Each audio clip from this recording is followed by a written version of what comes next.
Barnaby Jones, a Quinn Martin production, starring Buddy Ebsen, also starring Lee Merriweather, Mark Shera, with guest stars James Olsen, Stephen Keats,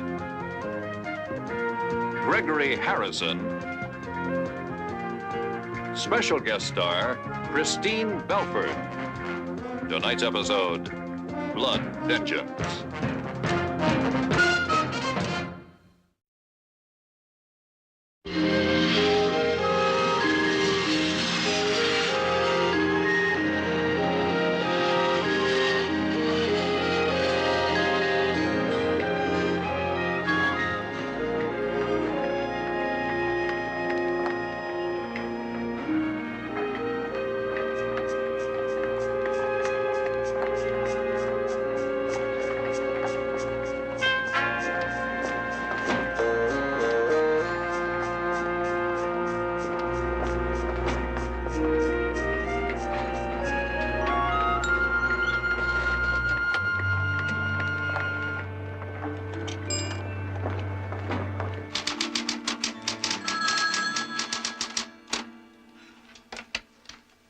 Barnaby Jones' office. May I help you?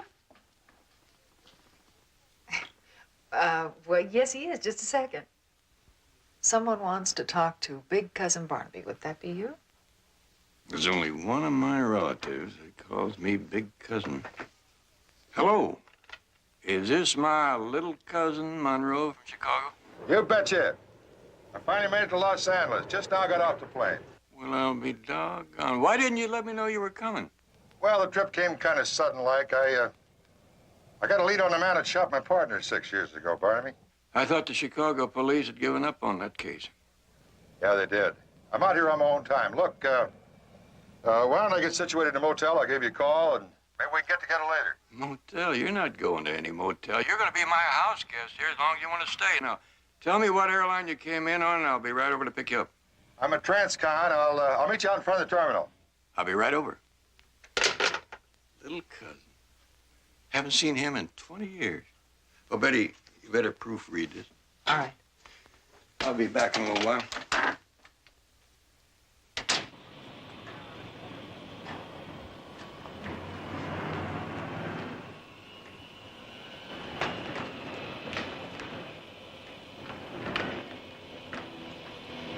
Ritter, what are you doing here? I couldn't wait to talk to you. I gotta speak to you now. Come on, let's get out of here. There's too many people here. Let's get out of this crowd, huh?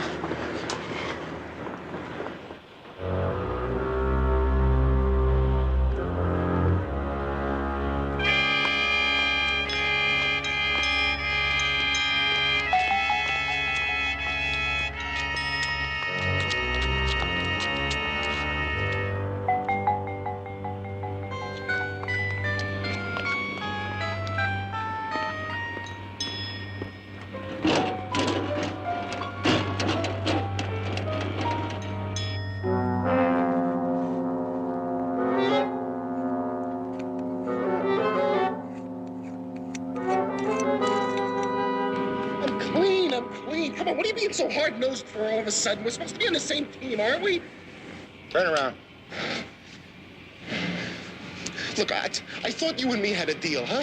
I'm supposed to help you find the guy who killed your partner, and you're supposed to get me square with the parole board in Illinois. I just don't like things getting switched around, that's all. We're supposed to meet later today at a place that I picked, remember? Now, come and show up here. That's what I've been trying to tell you. Look, I've been following Cahill ever since I phoned Jen. Well, I think he spotted me. Mm-hmm. You're a real loser, aren't you? What'd you do, get him running again? No. I think he's following me. Look, there was this car parked outside of my place last night, and then again this morning. I think I'm being tailed.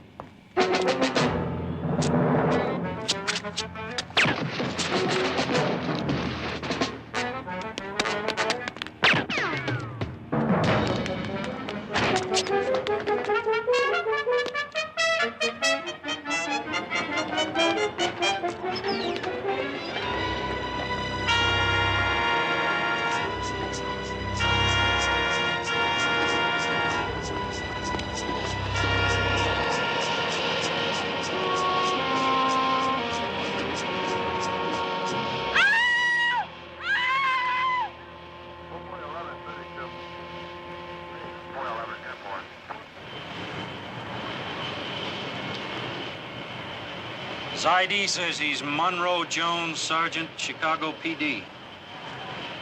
You say he's a relative? My cousin. I talked to him on the phone not 20 minutes ago.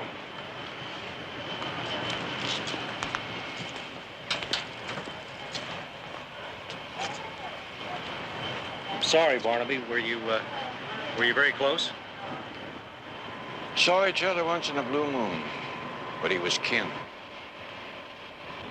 Monroe was a street cop in Chicago for over 20 years. How does a thing like this happen to him? Well, he couldn't carry his gun aboard the plane, so he packed it in his suitcase. It's still there. Looks like he was trying to get to it when he was shot. Any witnesses? Nobody even heard the shot. Killer must have used a silencer. You got any idea what this is about? No, only what he told me on the phone. He was out here still looking for somebody who had killed his partner 6 years ago. Looks like he found him. Well, I better get on with it. Get on with what? I've got to tell his son. I'd rather take a whipping than make this call, Lieutenant.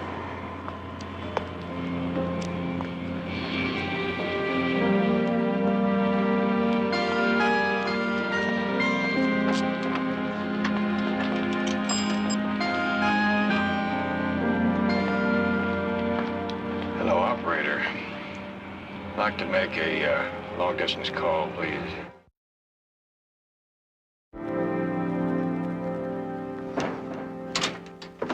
Where's Barnaby? Is he in? Yes, he is, but hey, wait a minute. Barnaby, I'm sorry. I couldn't stop him. It's all right, Betty. It's been a long time, but unless I miss my guess, this is Jedediah. Cousin Monroe's boy from Chicago. Good afternoon, Jedediah. Kind of surprising to see you here. What did you think? I'd be back home sitting on my hands while the guy who murdered my father runs around loose? No. I can see you wouldn't be doing that. Man hasn't had a vacation in over 10 years, ever since my mom died. All of a sudden, he gets a call, and the guy who blew up his partner, he goes off and gets himself killed. On his own time.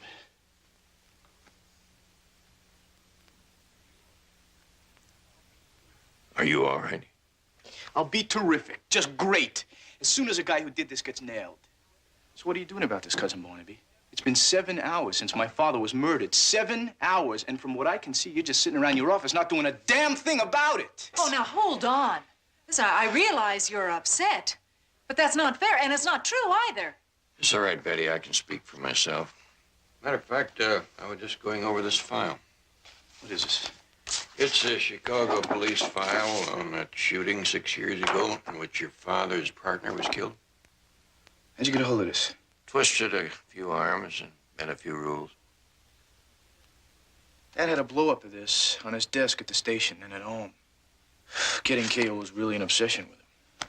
Maybe you can fill in the gaps for me between 6 years ago and now. Look, I will tell you anything you want to know, and what I can't tell you, I will find out for you.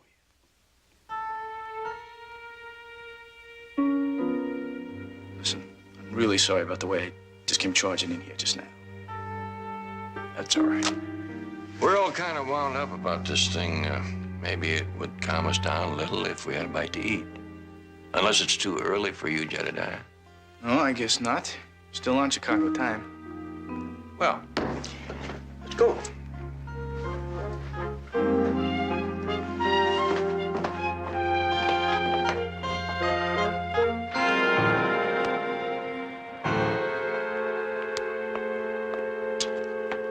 Yeah, it's Richie. Richie, it's Tony. Oh, listen, man, I got problems. You gotta do me a favor. What are you talking about, favor? I'm your brother, remember? You name it. If I got it, it's yours. Remember that place we met at Saturday night? I want you to meet me there right away. Okay, sure. I'm on my way. Is that the favor? I'll tell you when I see you. And Richie. Yeah. Make sure nobody's following you, huh?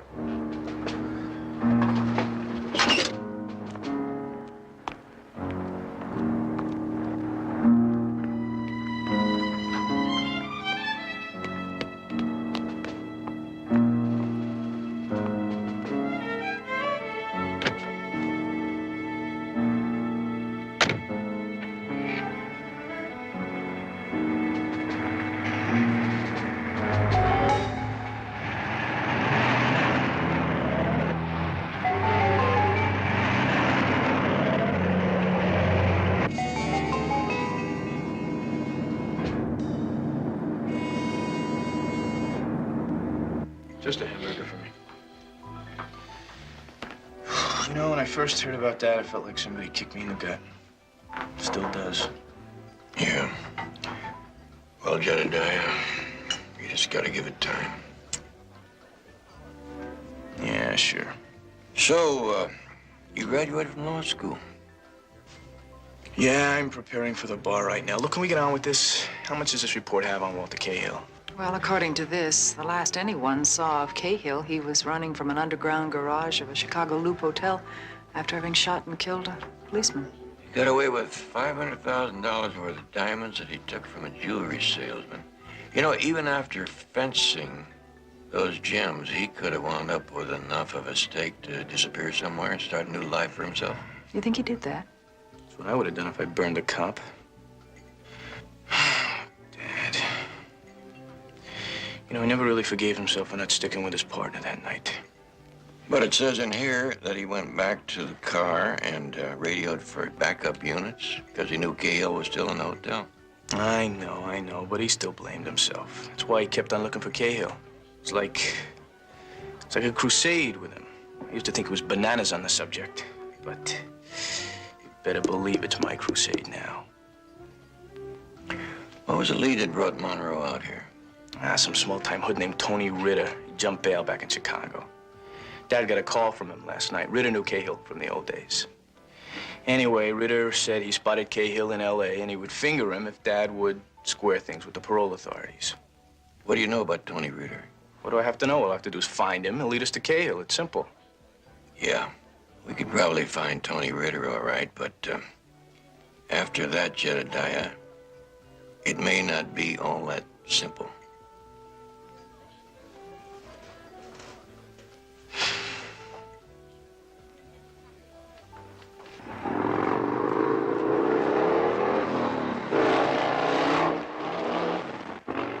Tony. Oh, Hey, man. What's going on with you?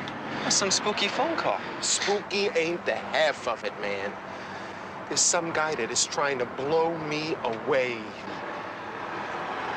Kill you? He took 2 shots at me this morning.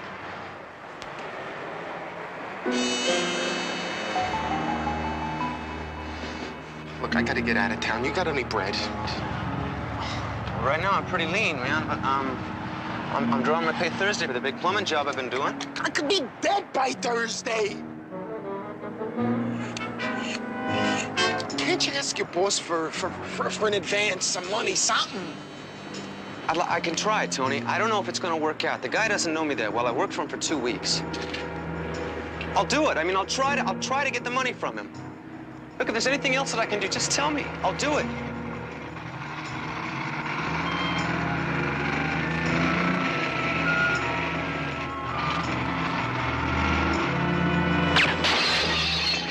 Come on.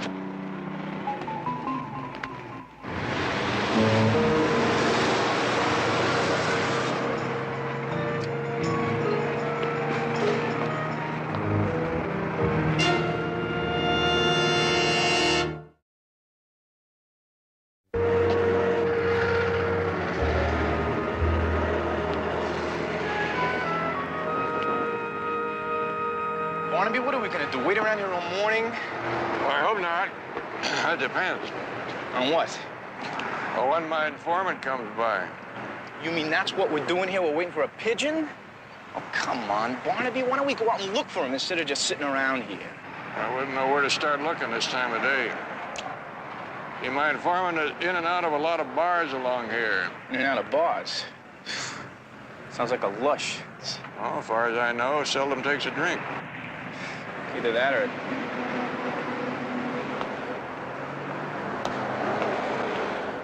Hi there, Mr. Jones.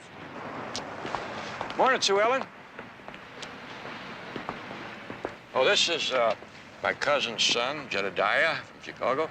Pleased to meet you, Jedediah. Just call me JR. Almost everyone does. Sure, JR it is. Something I can help you with, Mr. Jones? We're looking for a man, Sue Ellen.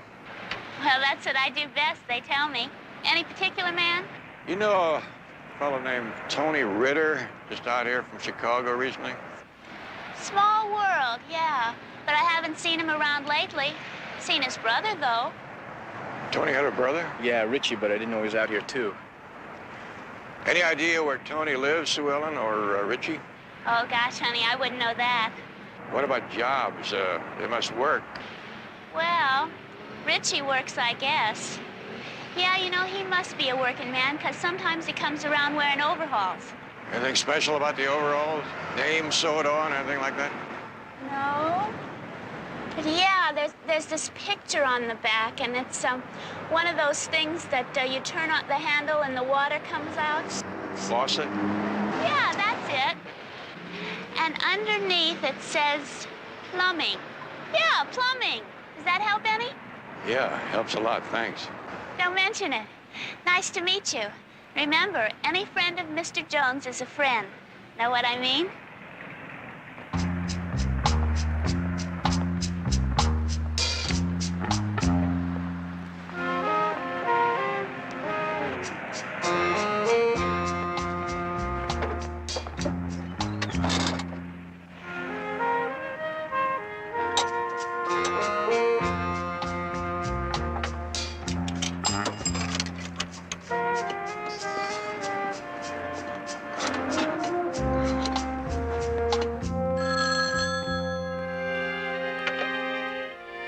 Barnaby Jones' office, may I help you? Hello, Betty.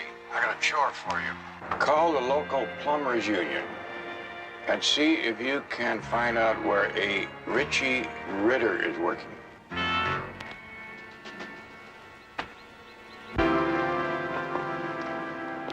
Tom? Would you like to have breakfast out here? Oh, yeah, sure. Only all I want is juice and coffee. I've got to get into the office a little early today. Again, honey, you work too hard. That's not the way it's supposed to be when you marry the boss's daughter. You're supposed to go in late and sit around all day and flirt with secretaries. No kidding. You mean I've been doing it wrong all these past 5 years? Absolutely. But it's not too late to change. So, I'll get you juice and coffee. Okay. Hello? Hello, am I talking to Thomas Brenner? Who is this? Is this the Thomas Brenner, also known as Walter Cahill? The guy who's been taking pot shots at me since yesterday morning? I think you've got a wrong number. Don't you hang up on me. You want me to call the cops? What do you want? That's better. You know, with the way you've been doing your best to try to waste me, I suppose I really ought to turn you in. It goes against the grain, you know what I mean? I'm listening. Well, if you're tired of chasing me around, maybe you'd be willing to come up with a little money. You know, then I'd fade out of town for good. You know, I mean, leave L.A. and get out. I see. Well, we might be able to work out something along those lines. How much did you have in mind? 10 grand and I'm gone. You throw in another 5. Not only will I get out of the state, I'll get out of the country. Maybe Mexico. That sounds more attractive to me. I'd very much like that kind of deal. Okay, you got 2 hours to put the cash together. I'm gonna phone you at your office and set up a meet. And any hang-ups along the way, any at all, Cahill, and I'm gonna phone the cops and tell them all about the secret life of Walter Cahill. It's kind of funny, ain't it? 2 hours, Cahill.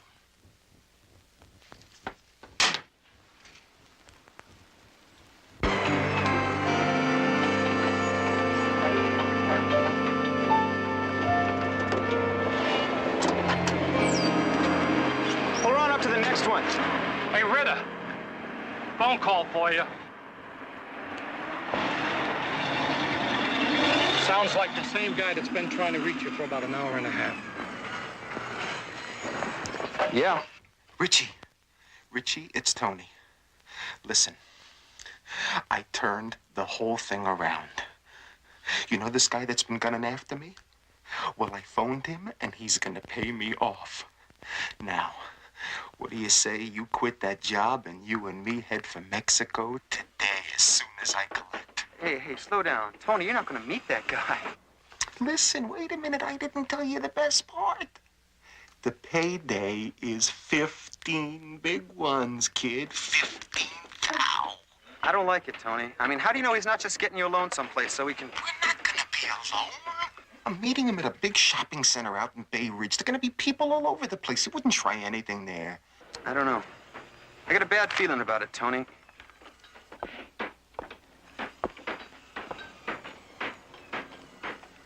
Tony? Don't go, huh? I gotta go, kid. I can't keep our money waiting. Relax. It'll be a piece of cake. See ya. Tony, wait. Richie!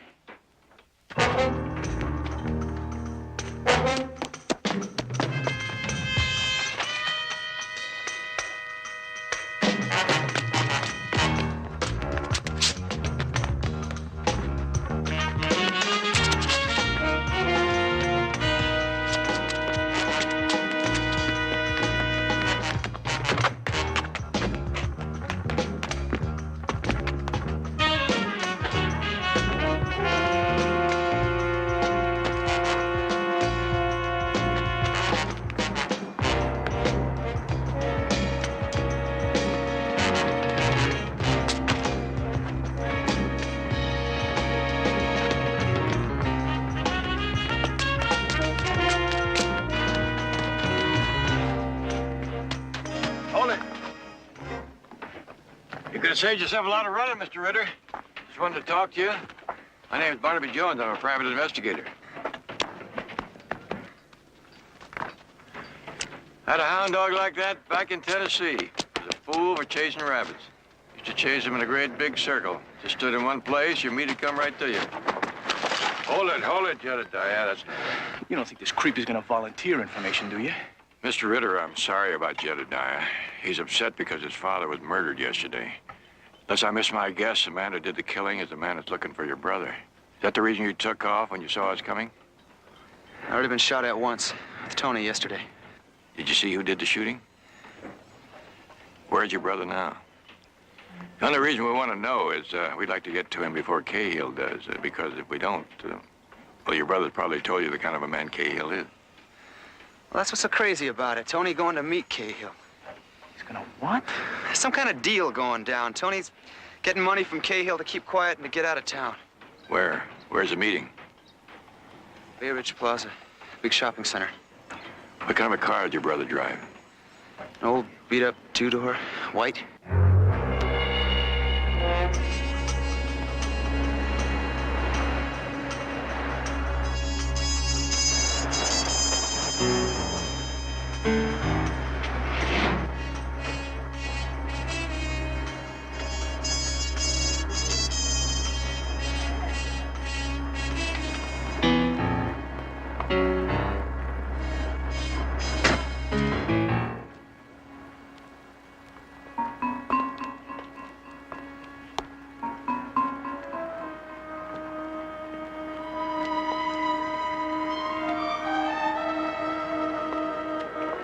That's far enough.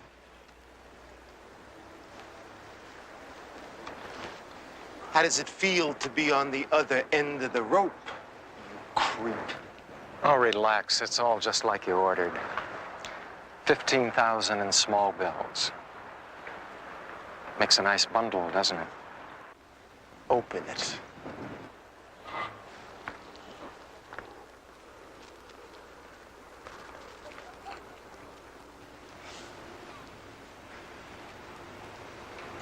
Put it on the hood.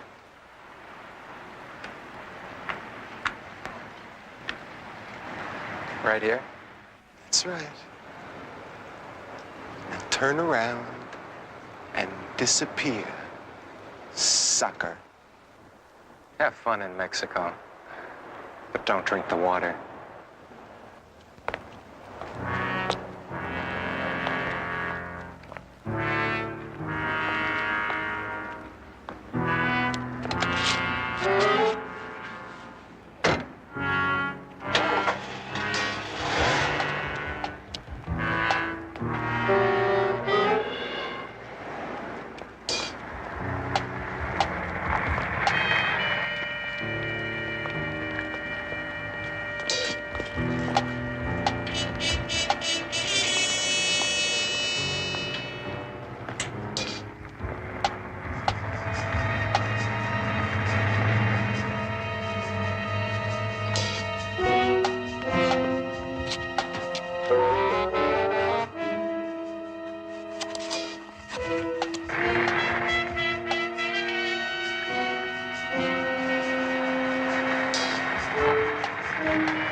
There he is.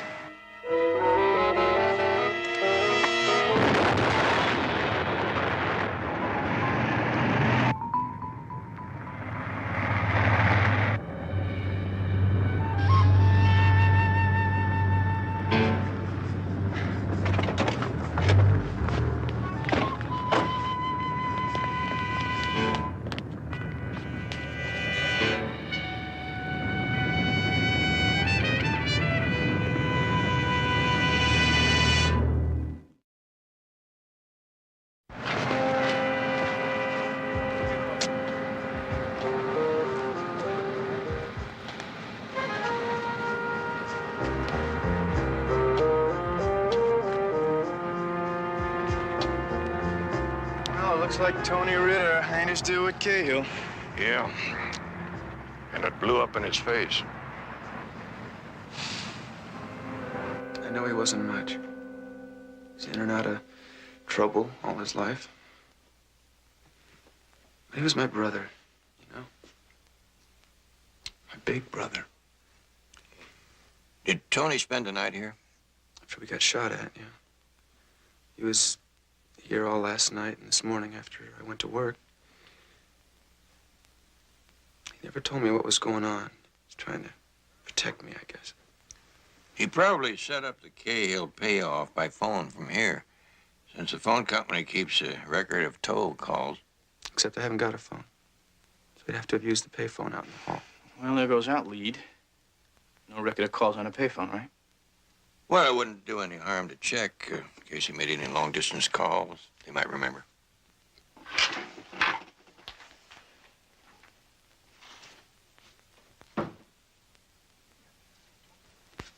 Barnaby, you got any friends at the phone company? Hold it.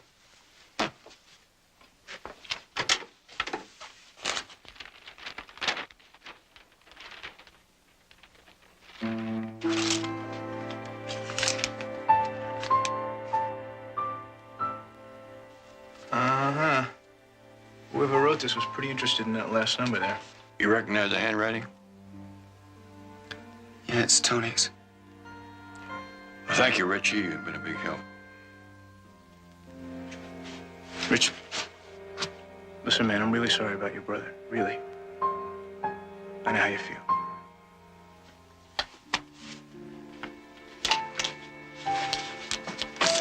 Well, maybe we better see what we got here.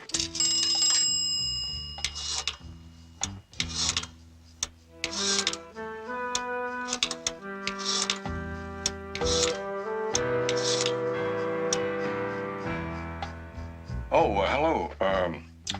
Who'd you say this was? Thank you. Thank you very much. Martinson Building Supply Company. Does that mean anything? The Martinson Company has a big office building out in the Topanga area near where Tony was killed. They do a big business in explosives for construction job. Well, I can't be sure. Underneath all that hair, it could be any one of 3 or 4 of the men working here. And no one's named Cahill. Well, which 3 or 4? It's very important, please. Well, it looks quite a bit like our Mr. Thompson. But then it could just as easily be Mr. Talbot or Mr. Brenner. I'm sorry I can't be more definite. That's perfectly all right. We're much obliged. You've been a big help. Maybe your personnel department could narrow it down. Oh, they're right through that door, second door on the left. Thank you. Thank you.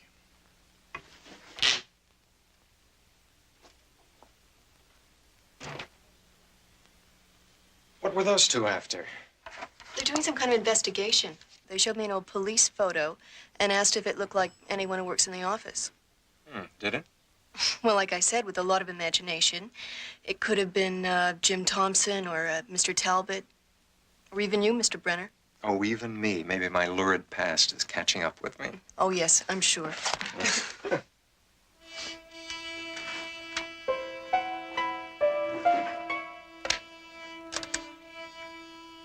Carol, this is Mr. Brenner. Look, I'm afraid you're going to have to cancel my appointments today. Something came up unexpectedly. No, not tomorrow. I may be out of town for several days. Yeah, thank you.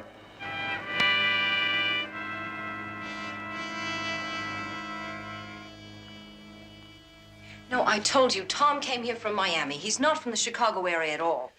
Really, I wish you'd discuss this with him. Yes, we tried to do that at his office, but his secretary said that he was out of town. Well, I don't understand that at all. Do you mind looking at this picture? I suppose so, if it will convince you that Tom is not the man you're looking for. This man is a criminal. That's right. Could the man in that photo be your husband?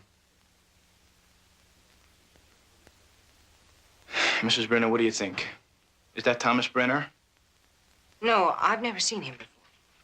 Are you sure of that? Yes, I'm sure. And I resent all of this very much. Will you please leave? Both of you, please. Yes, of course. Sorry to have troubled you, ma'am.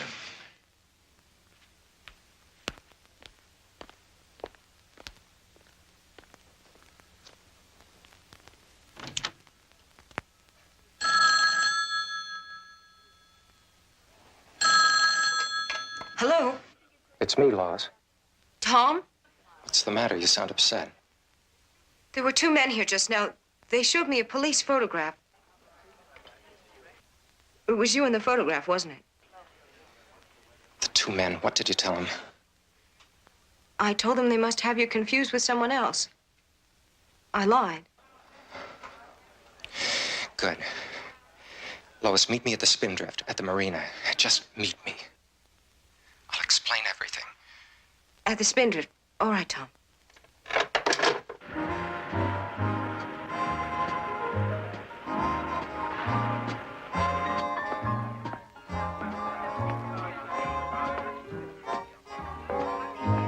You're right, of course. I'm not gonna lie to you.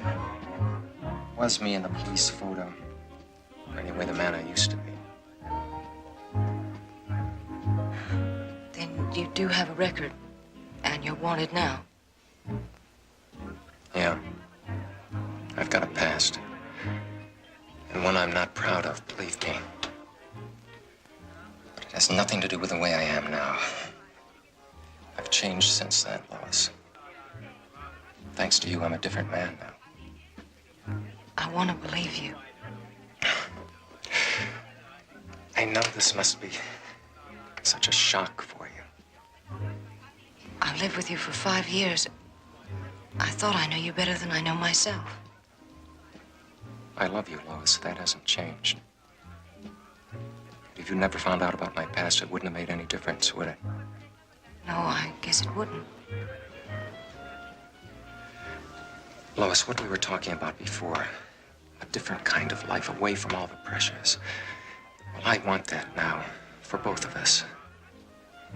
If you still want me. Whatever you did before, I love you now.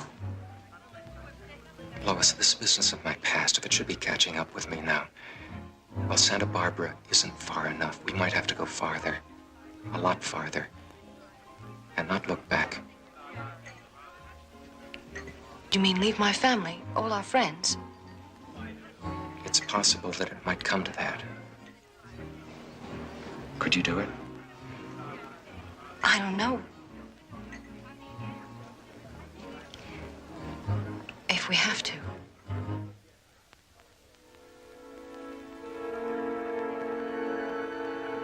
No. Forget about it. There's another way. I'll handle this so we won't have to worry about that anymore.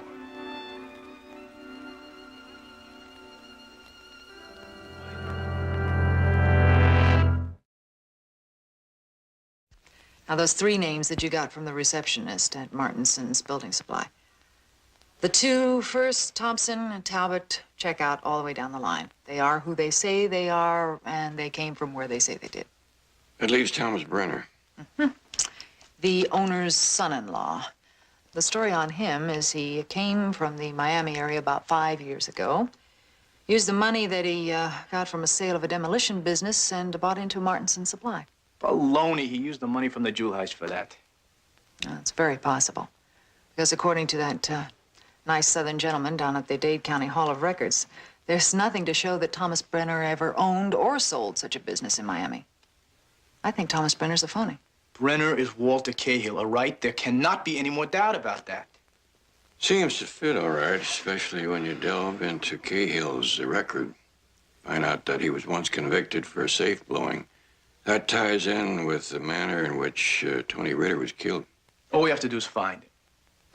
Betty.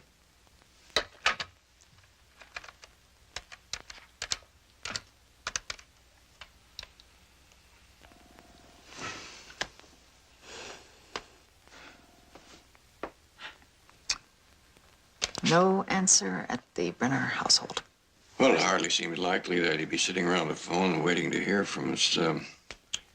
I think I'll go back to the Martinson office and see if Mr. Martinson knows where to locate his son-in-law. Want to come along, Jedediah? For what? Martinson's just gonna cover for him like Cahill's wife did. Yeah, but it's worth a try. Sure you don't want to come along? Nah, you go ahead. I'll see you later, Jedediah.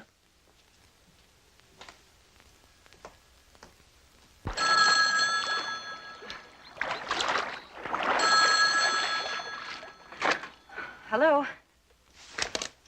Mrs. Brenner? Mrs. Brenner, this is J.R. Jones. Listen, it's very important that I talk with your husband. Is he at home right now? Well, no, he isn't. He said he was driving up to Santa Barbara this morning. He had some property to look at. I see. Where exactly in Santa Barbara, do you know? In the Montecito area, I think, on Hillview Drive. Okay, thank you. That's all I need to know. Is this where he is? What are you doing? JR, that's Barnaby's. Don't worry, I'll take good care of it. JR, you don't have a license to carry a gun. I got a father on a slab in the morgue. It's all the license I need.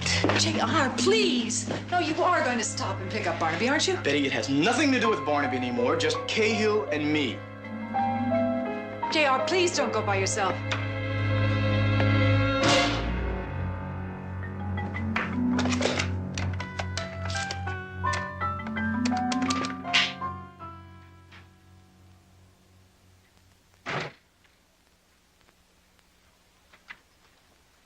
Oh, Mr. Jones, I've been looking for you. Yes? Your office phoned and said it was urgent that you call in right away. You can use this phone if you like. Oh, thank you very much.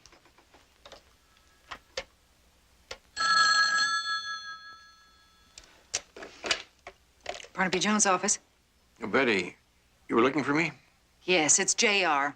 He's on his way to Santa Barbara, hot on Cahill's trail.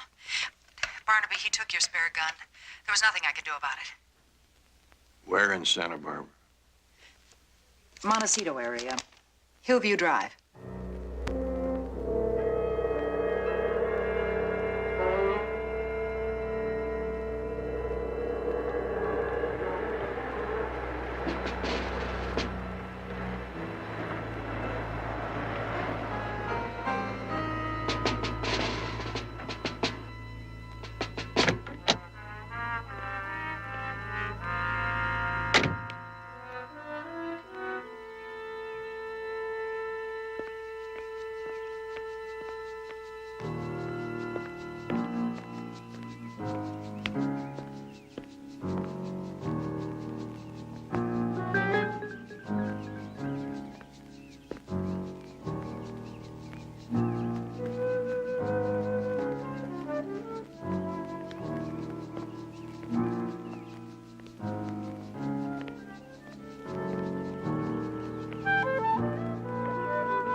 Brenner, you in there? I want to talk to you. So turn around and talk. Where's the other man? I thought the two of you would come together. Let's have a little talk with your father-in-law. Got a feeling you're in for some major life changes, Brenner. Or Cahill. If you live, that is. Pretty mouthy for somebody at the wrong end of a gun. Lean up against that wall. Go on, move. And spread out.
I hope for your sake that boy's all right.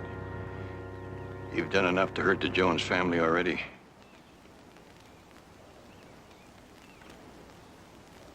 You all right, JR? Yeah, I'm okay. I guess.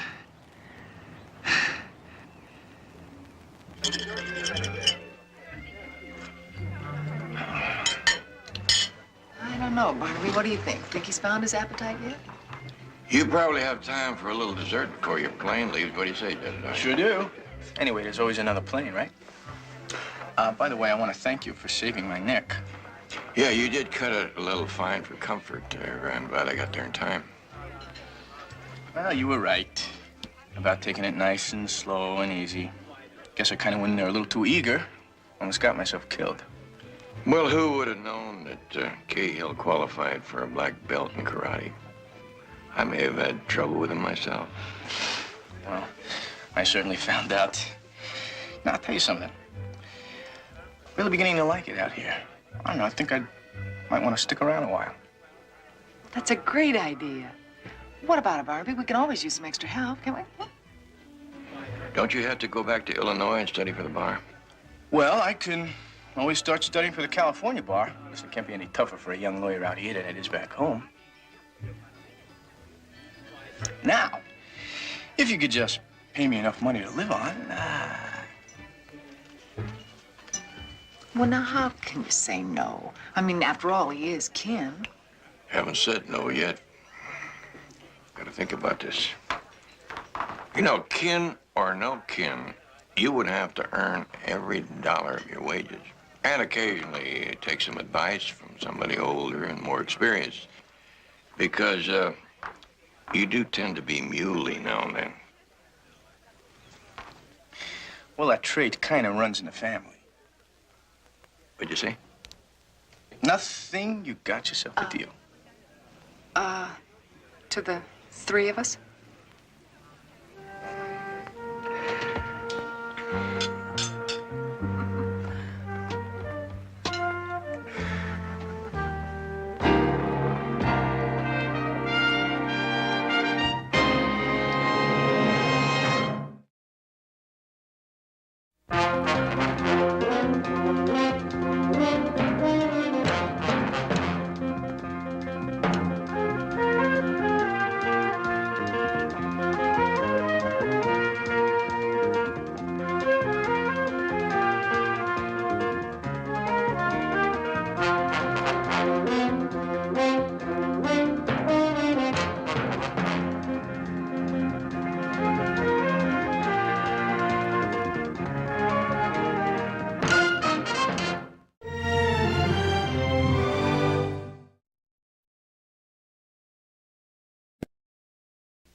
Barnaby Jones, a Quinn Martin production, starring Buddy Ebsen, also starring Lee Merriweather, Mark Shearer, with guest stars John Rubinstein, John Lenn,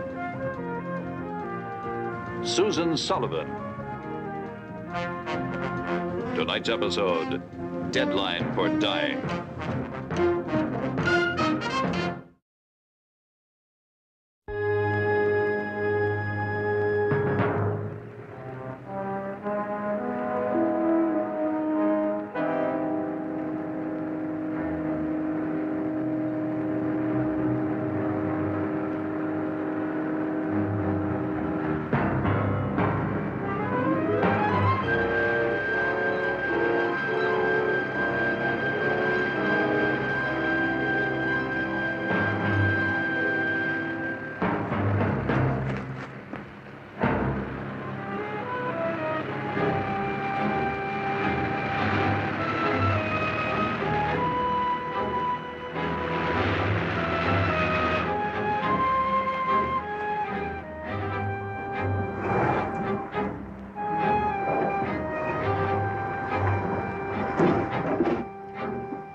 Mr. Christopher. I was about to leave. Oh, I'm sorry. I got a little bit turned around back there. It's pretty rough country up here. Thanks for waiting for me, though. I'm sorry. This won't take a second. No. Absolutely not. I don't want my voice identified on that recorder. All right. It's your game, Mr. Ross. We'll play it by your rules. Are you sure you weren't followed here? I swear to you, there's nothing on my tail but dust. Now, did you bring that map? Hey, relax. We got 40,000 acres of privacy. All right, could you show me where that area is that they call by that code name, Blue Hill? It's right here. It's that elevation you see right up there.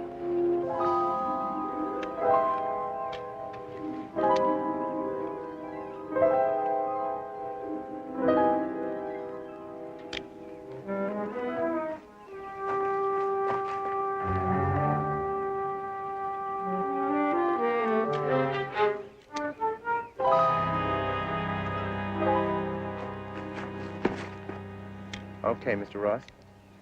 How about some names? I don't have any names. Oh, come on. I'm a newspaper man. I told you, I'll protect the secrecy of my sources right down to the grave. That's an ill choice of words, Mr. Christopher. My source of information has expressed a very real fear of getting killed if this isn't handled properly.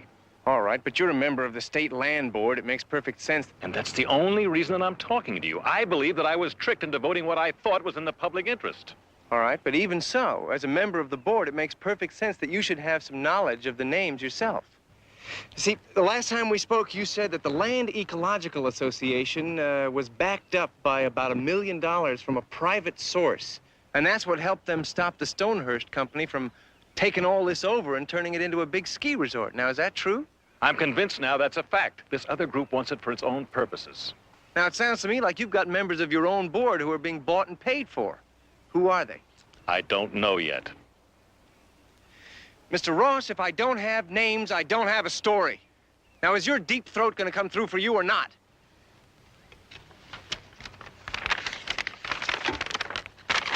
I think that I can give you the names that you'll need within 24 hours. She promised. She? What? You just said she. No. You misunderstood me. Now, look, no more. Not now. Don't try to contact me. I'll be in touch.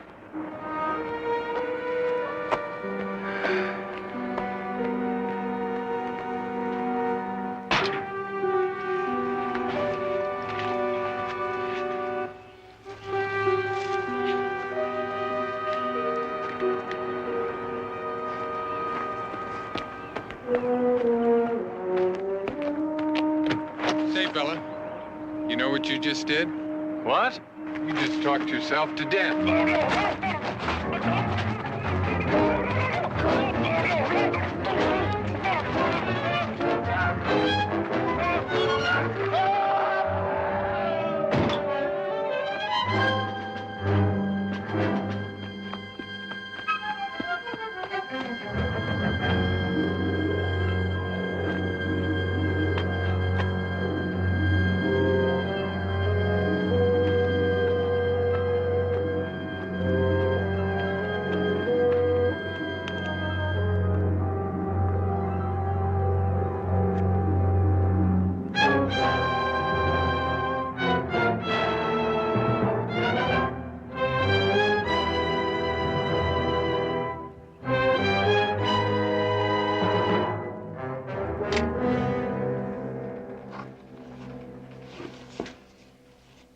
Ben used to say, better get a new picture for the office, Maureen. People are beginning to ask if you're my daughter. Well, is this all? I guess. 2 boxes for 20 years. You've got to find out who did this, Mr. Jones. I'll certainly do my best. Believe me, I am not imposing on Betty's friendship. I'm hiring you. This was not an accident. Ben was either murdered or he... I just want you to find out. We were told by the sheriff that someone called in who did not identify themselves and said that your husband's body was seen lying at the base of the cliff. But who? I mean, who wouldn't identify himself? I sent someone out to the sheriff's substation to see if they could learn anything. Deputy said there was nothing suspicious. I know an accident apparently fell while inspecting property his commission was involved in. You said that your husband was either murdered or... And you kind of left the or hanging there. Did that mean anything? I might as well say it. There might have been another woman. Maureen, no. Please, Betty, it's been driving me crazy. But I mean, sometimes, you know, when men reach Ben's age, they become vulnerable. Why do you say that about Ben? I was coming from the market a couple of weeks ago, and I went to make a phone call, and Ben was on the other phone, talking to a woman and making a date to meet her. Maureen, that could have been completely innocent. He said it was his secretary. I know Beatrice's voice, and it wasn't her. I'm sorry, am I interrupting? Yes, but I'm getting used to it. Mr. Ross, this is Jedediah Jones. It's J.R. How do you do? How do you do? The J is for Jedediah, that's pure Tennessee. The R is for Romano of the Chicago Romanos. Yeah, see, I always eat my lasagna with a side order of grits. Got anything new? Well, it's a routine accident report, Barnaby. But I thought you might be interested in this. It's Ben Ross's car? Mm-hmm. Exactly where they found it. Question, why is the door open? Well, he could have stepped out to look at something or meet somebody. Right. So I asked if the key was in the ignition, and it wasn't. They found it in his pocket. Well, he could have come back to the car, opened the door to get in. Did Ben have any appointment book that might tell us whether or not he went out there to meet somebody that day? You know, I thought something was missing. Ben had a daily ledger, and he kept it religiously. Beatrice? Yes? I can't seem to find Ben's daily ledger. Have you seen it? Why, no. He always kept it there near the telephone. Has anyone else been in here? Just that young reporter from the Chronicle. Reporter? Well, yes, Larry Christopher. He said he was doing a story on a dedicated public servant. I didn't think you mind. I'd let him look through things. I don't like it, Elliot. Larry's making some moves that could embarrass the Chronicle if this whole thing turns sour. First reporting a death anonymously, then swiping the guy's appointment book. Oh, come on, Max. This is the new journalism. Don't give me that. I was hijacking grand jury records before you were born. All right, fellas. Let's let the ends justify the means. If that end is the truth. Well, the truth is Ben Ross was murdered. Yes, but you saw no one before or after. I saw Ben Ross. This guy was so careful he would shave with gloves on. Step off of a cliff in broad daylight? Come on. Come on, Max, you gave me the go-ahead on this. Why the red flag all of a sudden? Well, if the names are as big as Ross intimated, the lawsuits will be just as big. When you get to be managing editor, that crosses your mind. Especially when your only source just went over a cliff. Well, I think he helped me with that before he died. He said she promised him names. I think his source was a woman. Well, that's pretty thin, Larry. Yeah, well, thick or thin, I'm gonna go after it. It's all I got. I'm gonna check out every she that Ben Ross talked to or even tipped his hat to for the last 2 months. I'm gonna find her. And if the Chronicle can't pay for my mileage, I'll do it myself. Like hell you will. Now, you hired this boy, Max. And if there's no stopping him, I think the Chronicle should, afford a little more gas. Okay. Meanwhile, this goes back. If our new journalist here is right about a murder, I don't want us to be holding material evidence. Thank you.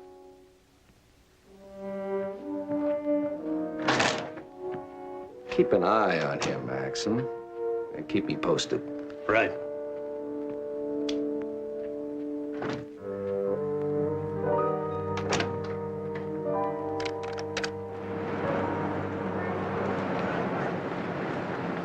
Oh, Max. Oh, Barnaby. Glad I caught you. What can I do for you? You want to poke through the morgue? No, I'm looking for one of your reporters. Larry Christopher? No sooner said. Larry, someone to see you. Drop by later, will you, Barnaby? Got to grab some lunch and make a delivery. Sure. Good to see you. Larry Christopher? Yeah, if you're looking for the payment on my rig back there, it's in the mail. Well, I'm sure the loan company will be happy to hear that. There is something you could do for me. My name is Barnaby Jones. I'm a private investigator. Yeah, what can I do for you? If you took a ledger from Ben Ross's office this morning, you could give it to me. Wait a minute. That's a little fast, Mr. Jones. Mrs. Ross and I were packing up Ben's things. The ledger was missing. The secretary said you were the only one in there ahead of us. Did you take it? Do you mind if I ask you exactly what is your interest in this ledger? I think we'll get along a lot better if only one of us asks the question. Did you take it? Well, yes, as a matter of fact, I did. I picked it up by accident with my camera and my tape recorder. It's already on the way back to the office. Would you tell Mrs. Ross not to worry, please? I hope there's no harm done. Listen, I gotta run. Nice talking to you.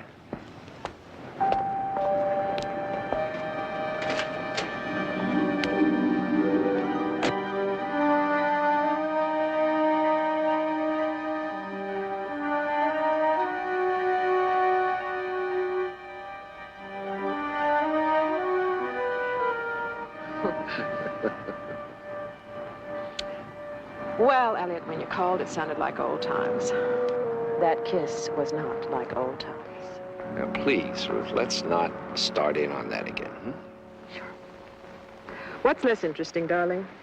Yesterday's newspaper or yesterday's love affair? Must you turn every visit into a confrontation, Ruth? Well, I see you so seldom. Maybe I'm hungry for some kind of a reaction. Times change, Ruth. Don't they, though? And I don't think I'm treating you too badly. Not every struggling interior decorator lives quite as well as you do. Oh. I'm suitably appreciative, Elliot, believe me. But I do think you've gotten your money's worth out of the house. And me. Now, don't be crass, darling. It's beneath you. My, that's almost flattery. Thank you. Did you hear about Ben Ross? I still take your newspaper for old time's sake. You were a friend of his, weren't you? Ben Ross was a friend of my brother's, Elliot. They went to school together back east. Ah. But I remember seeing him here at a couple of parties. They were your parties, darling, if you'll remember. Someone said they saw you with Ben Ross a few days before he had his accident. I might have bumped into him somewhere. I really don't recall. What's all this interest in Ben Ross, anyway? Oh, there's been talk that he might have committed suicide. I just wonder if he indicated anything to you. No. No, I mean, I don't even recall seeing him, not for some time, actually. Ah. Well, it's no matter. I have got to go.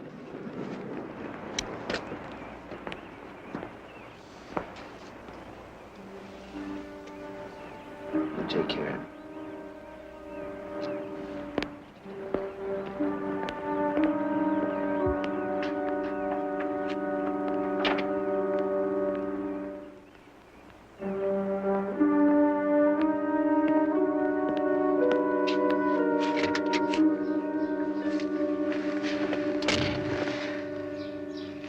It's she, I'm sure of it. That's too bad. This place is a natural target for burglars, Carl. make it tonight. I don't want her alive anymore and able to talk to anyone else.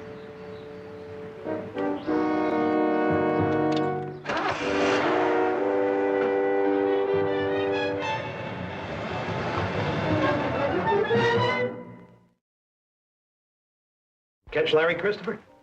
I caught him, but he got away. Well, you know where to find me, eh?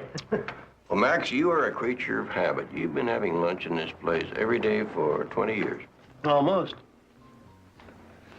What's your interest in Christopher? I'm interested in a ledger that he took from Ben Ross's desk today. No? You know Ben Ross? No, but my daughter-in-law, Betty, is a friend of Mrs. Ross, and I'm looking into her husband's death. Terrible accident. Well, you never know. Max, don't tell me that they're putting bologna in the Caesar salad now. What are you angling at, Barnaby? Your young Christopher told the secretary that he was writing a feature story on Ben Ross, devoted public servant. So? Come on, Max. You never handled a day-old story in your life. If you'd had a feature story on Ben Ross in the works, you'd have printed it on page 1, ready or not, the day after he died. All right, Barnaby. I'll level with you. There could be a big story in the making. I can't tell you anymore. I have reason to believe that Ross was meeting someone out there where he fell to his death. Now, if your reporter, Christopher, accidentally picked up that ledger from Ross's desk, he could also have been that someone.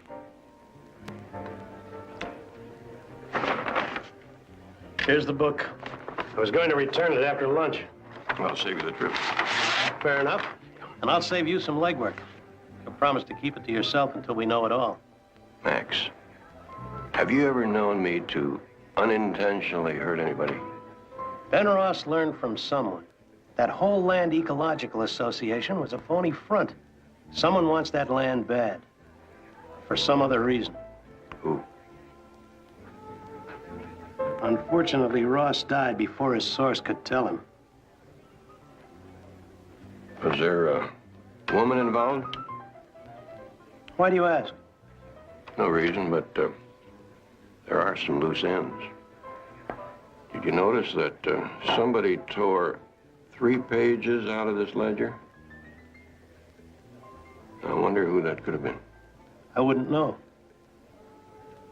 Well, I just hope that your boy Larry isn't covering up more than he's uncovering.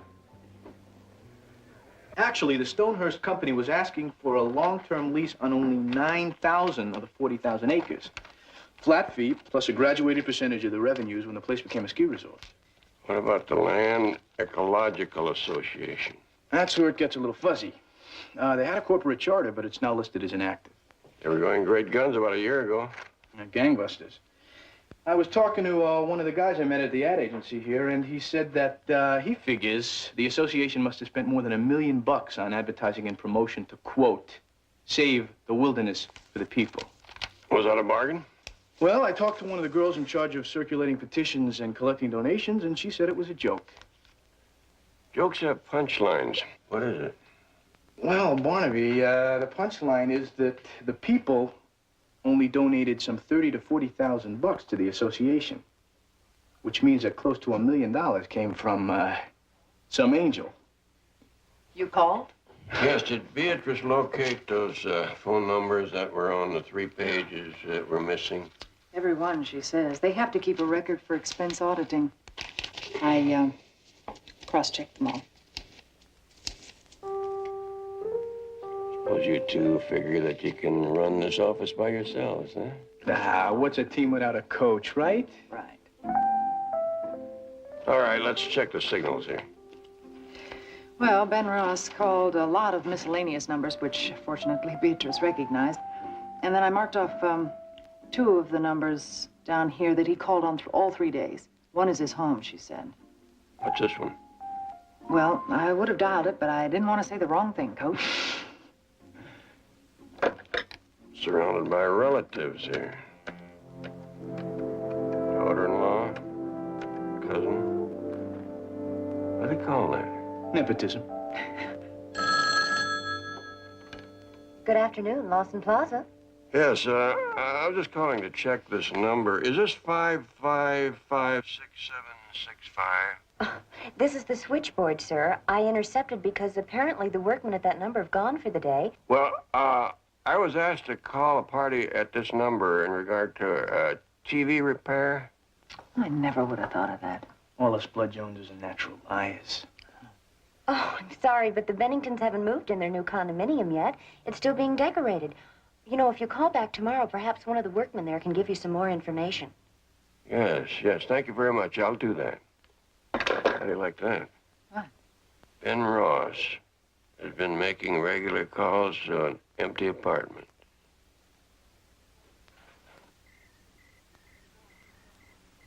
I tell you, I don't know any Ben Ross. Miss Sorrell, would you take a look at these pages, please? I tore these out of Ben Ross's desk ledger. See that number right there? That's the number of the Lawson Plaza. Ben Ross called that number every afternoon at the same time, and he also came to see you there. That's a lie. Well, if that's a lie, you better get it straight with the manager of that place, because he's ready to swear that he saw you with Ben Ross several times in the condominium that you were decorating for the Benningtons. Look, if you're not out of here in 5 seconds, I'm calling the police. Miss Sorrell, look. I don't have anything against you at all. I'm just trying to get my facts straight for a story. Now, if you call the police, I'll be forced to tell them that perhaps you can explain why Ben Ross was murdered. Murdered? Immediate concern for somebody you never even heard of. Get out. I'll have to come back. You know that, don't you? If it's not me, it'll be somebody else. There are a lot of questions that need answering here. About the Land Ecological Association and the Stonehurst Company. What does Blue Hill stand for? Look, I don't understand a word that you're saying. I know for a fact that Ben Ross got all his information from a woman. You are that woman, aren't you? Look, if the Chronicle prints a word of the... I never told you I was from the Chronicle. Only person who knew that was Ben Ross. I want you out of here now. It isn't customary to show the units at this hour, but if you'd like to see a model. Well, I don't think that'll be necessary. My name is Barnaby Jones. I'm a private investigator. Oh, no, just a moment. Take it easy. We're not keyholders. What? What my associate means is that we'd like to make an inquiry, a discreet inquiry, as to whether you've seen this man entering or leaving one of your vacant units. Yes. He came to visit the decorator in the Bennington condominium 3 or 4 times, but I assure you, there is nothing lascivious going on the Lawson Plaza during the day. I wouldn't bet on it. You've seen that picture before? As a matter of fact, not more than 2 hours ago, a young man was here inquiring. I told him the same thing. Miss Sorrell saw this man a few times, professionally, I assure you. Miss Sorrell, that's the interior decorator? Ruth Sorrell. Talented, I presume, though her tastes are a bit flamboyant for my liking. Well, thank you very much. You've been a big help. This is a nice joint. What do these places usually go for? Go for? Well, let's go. Somebody's 2 hours ahead of us.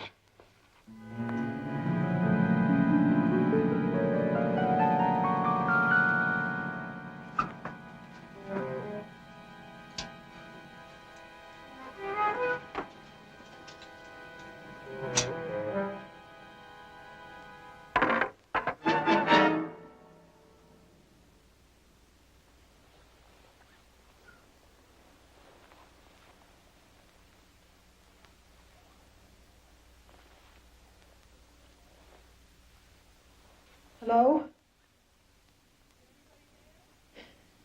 Is there anybody there? Is there...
shots of the bedroom where the jewels were taken. You figure it was robbery, Lieutenant? And dust that whole rail.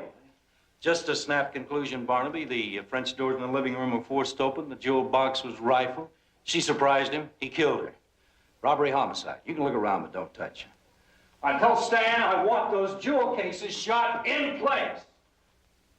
I want to know who was 2 hours ahead of us, Barnaby. So this is where he came in. Oh, man, look at this. You could open this with a butter knife. Don't leave any prints. I don't have to bail you out. Yeah, they're not going to find any fingerprints here. These second-story guys sleep with their gloves on. Pretty safe bet that this was not a burglary. What do you mean? I thought Biddle said the jewel cases were empty. He also said that the police were alerted by a neighbor who had heard a scream. When the neighbor tried to call here, he got a busy signal. Well, they got 2 phones off the hook. Maybe he chased her from one room to another. No, he would never have come in here if Ruth Sorrell had been in the room. You've got to let your mind make pictures for you, J.R. Okay, it was empty. So he sneaked upstairs. She tried to phone. He surprised her. She ran downstairs, grabbed the phone, and then he carried her upstairs and threw her off the balcony now. Let's say that he came in this room, took his phone off the hook, knowing that she was upstairs. That's not a jewelry thief. They know the odds. Meaning they'd risk 1 to 10 years, but will back off if it looks like they're tangling a possible murder. Someday, J.R., you're going to be a big help to me.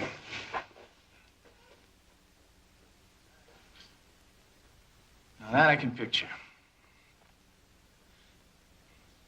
That looks like it. They were torn from one of those missing pages, right?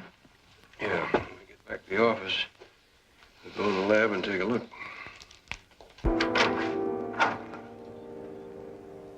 What do you want? Little hospitality wouldn't hurt. Hey, what the hell's going on here? First, watch your language. Second, why don't you tell us what's going on here? Are you awake enough to tell us what you were doing at Ruth Sorrell's house last night? I don't know any Ruth Sorrell. Wrong. You tore 3 pages out of Ben Ross's desk ledger. So, tore 3 pages. Petty larceny. Sue me. We filled in the phone numbers on the missing pages and traced you to Lawson Plaza. Which led us to Ruth Sorrell's house, where we found scraps of those pages on her carpet. You're about as hard to follow as a bull through tulips, you know that? So you have a little something more to worry about than petty larceny. Try grand theft and murder. Murder? What are you talking about? For a newspaper man, you're not exactly newsy. Ruth Sorrell was murdered last night. And the police would like to know who was with her in that house. Have you got a card we can give them? Hey, now, wait a minute. Huh? I think he's waking up. Max Holt has already told me that you talked to Ben Ross before he died. Now there's a lady in the morgue. You know, talking to you is murder. So what do you want? I want to know everything that you found out about those 40,000 acres that somebody seems very anxious to get their hands on. Well, this guy, Ben Ross, said that he had an authoritative source who told him that that whole conservation hoopla to keep that ski resort out of those mountains was nothing but a fraud. Was the source Ruth Sorrell? I don't know. If she's dead, I may never know. She threw me out of her house last night. And she knew I was a reporter. I didn't tell her that.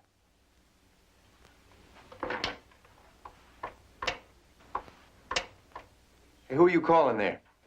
Police. Oh, come on. You gotta give me another couple of days. Not alone, my friend. You're accident prone. I'm going to get police permission to take another look at Ruth Sorrell's house. Oh, Lieutenant Biddle, please.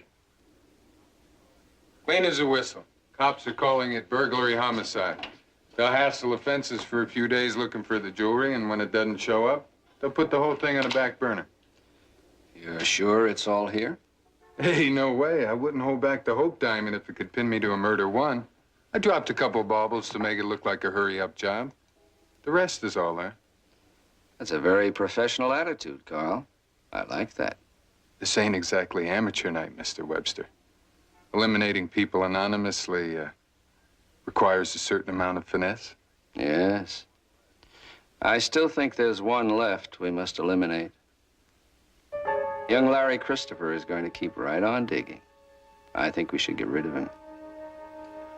That's getting pretty close to home, Mr. Webster. Third killing's gonna bring the percentages way down. But now we're talking about the real art of finesse, Carl. You see, I have no intention of killing young Christopher, but I think we should bury him.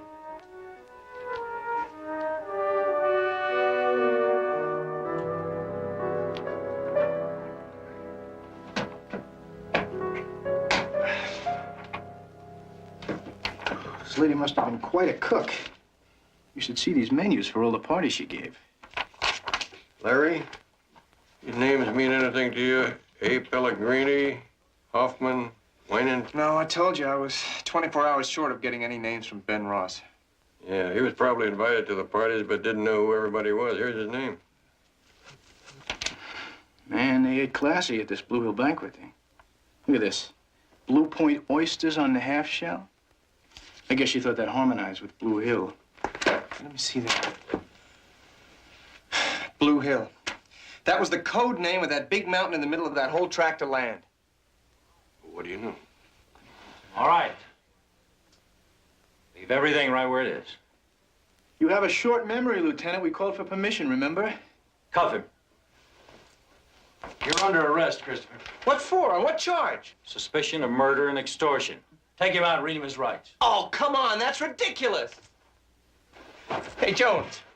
Is this your idea of a joke? It's not a joke, Lieutenant. If you knew anything about this Barnaby, I could lift your license. We still don't know anything about it. Your friend there had a neat little sideline to his newspaper career. Extortion and murder are hardly a sideline. You're probably right. Snooping around as a newspaper man, he discovered that the late Ruth Sorrell here was having a little affair with one respected public servant, Ben Ross, also lately deceased. He'd been blackmailing him. When they decided to stop paying off and turn him in, he killed them both. That steely-eyed look, Lieutenant, means you got plenty of evidence. The Sorrell jewels were just found in Christopher's apartment, along with an envelope containing $10,000 in cash. Now, that's a little much for a cub reporter to have in his piggy bank, wouldn't you say? Depends on who pointed you at the piggy bank. Solid gold citizen, Barnaby. None other than Christopher's own boss, Mr. Elliot Webster himself.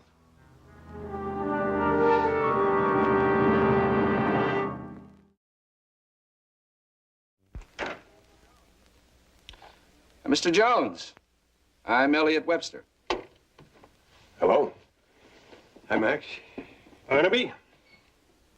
I take it you've heard the bad news. Yeah, trouble's fast. I understand you were investigating the death of Ben Ross, Mr. Jones. This must come as a second shock to his widow. It's a terrible thing. It's terrible. You told her yet, Barnaby? No, I thought I'd come over here and sort of pick the bird shot out of the fowl before I delivered it. Well, the way it looks, your client is just going to have to bite the bullet. It's incredible. In this day and age, a man paying blackmail to hide a passing indiscretion. Ben Ross, I take it, was of the old school. Yeah, I guess he was. You know, it's surprising. I understand, Mr. Webster, that it was you who passed along the anonymous phone tip to the police. Yes? The Chronicle is in the business of truth, Mr. Jones. No matter who gets hurt. I admit I did a lot of soul searching. I didn't want to believe it at first. One of our own people pretending to be working on a big story, duping us all, while he ran his own dirty little extortion racket.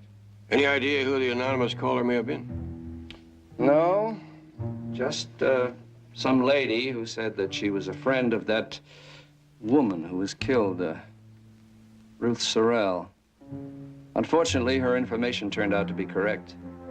It's a strange world, Barnaby. Yeah, it is. I just don't understand why Larry Christopher would have torn 3 pages out of a book to get in touch with a lady that he was already blackmailing. Well, the way it looks, he was trying to get rid of any evidence that would tie Ben Ross and Ruth Sorrell together. Yeah, that's the way it looks. Wonder if that's the way it is. Well, thank you very much.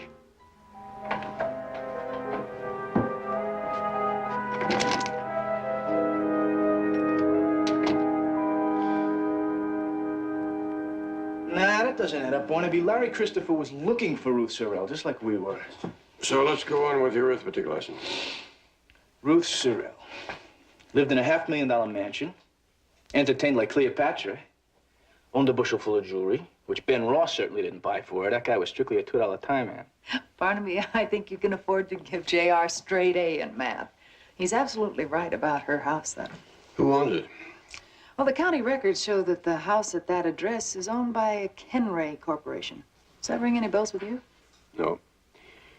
J.R., you have just been appointed official bell ringer. Find out everything you can about Kenray Corporation.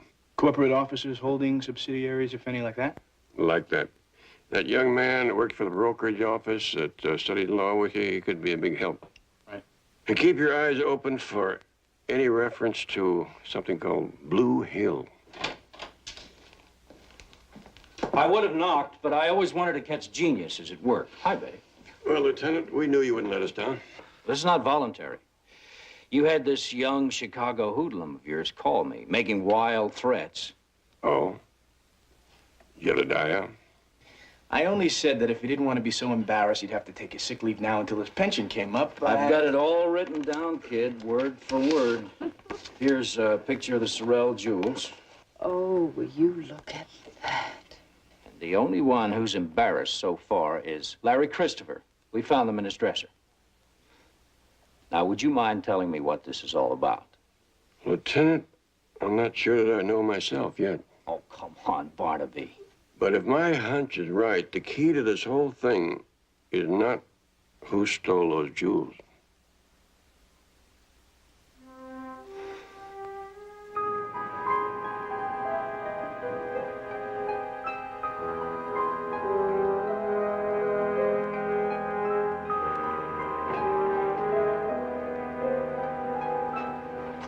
What leads you to believe that any of these items were purchased here, Mr. Jones? Well, I tried a couple of other shops, and then I say to myself, some of these pieces are the best.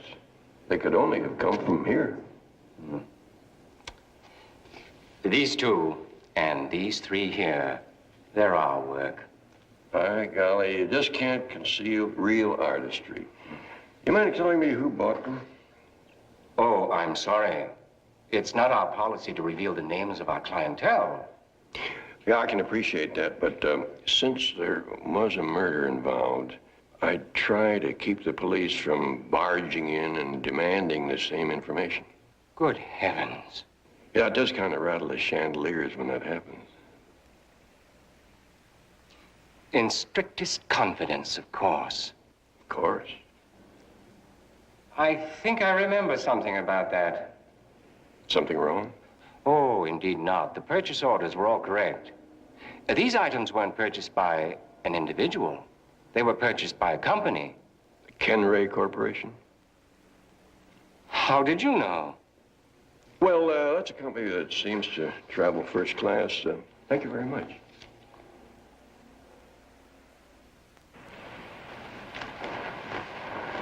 Thank you.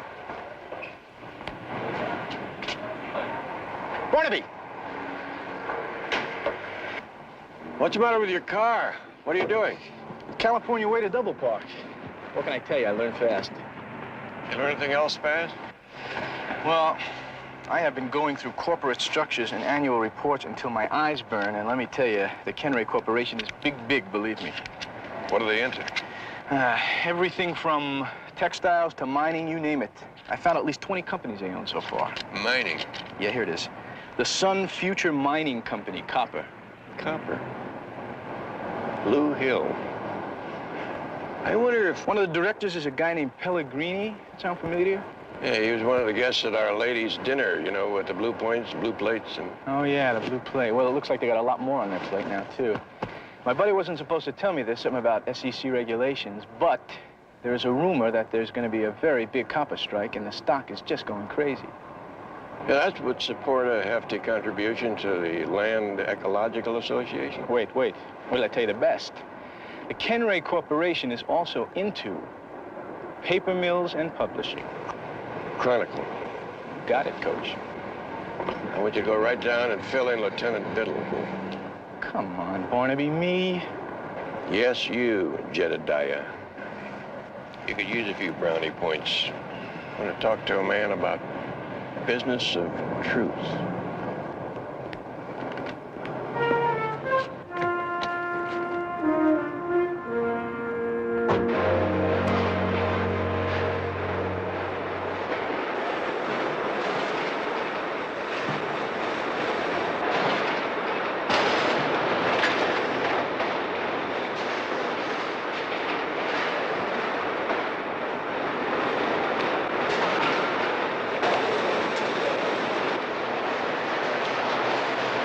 Grimsley. If you think we can get the new presses on the same floor space, you get me all the cost figures.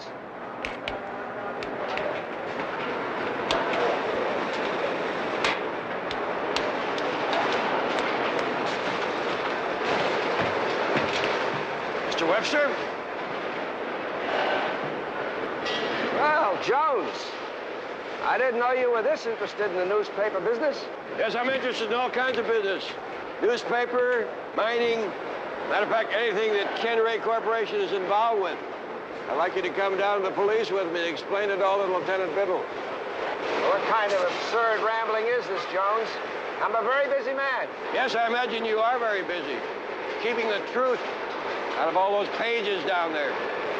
Now, that is rubbish. And I don't have to listen to it. I think you had better listen, Mr. Webster. Ben Ross was murdered because he was getting too close to Blue Hill. That's the mountain of copper that Ken Ray Corporation wants. Ruth Sorrell was murdered in a house that belongs to Ken Ray Corporation. You just had one of your reporters arrested for stealing jewelry that was bought by Ken Ray Corporation, so I think you better come with me. You meddling fool, you!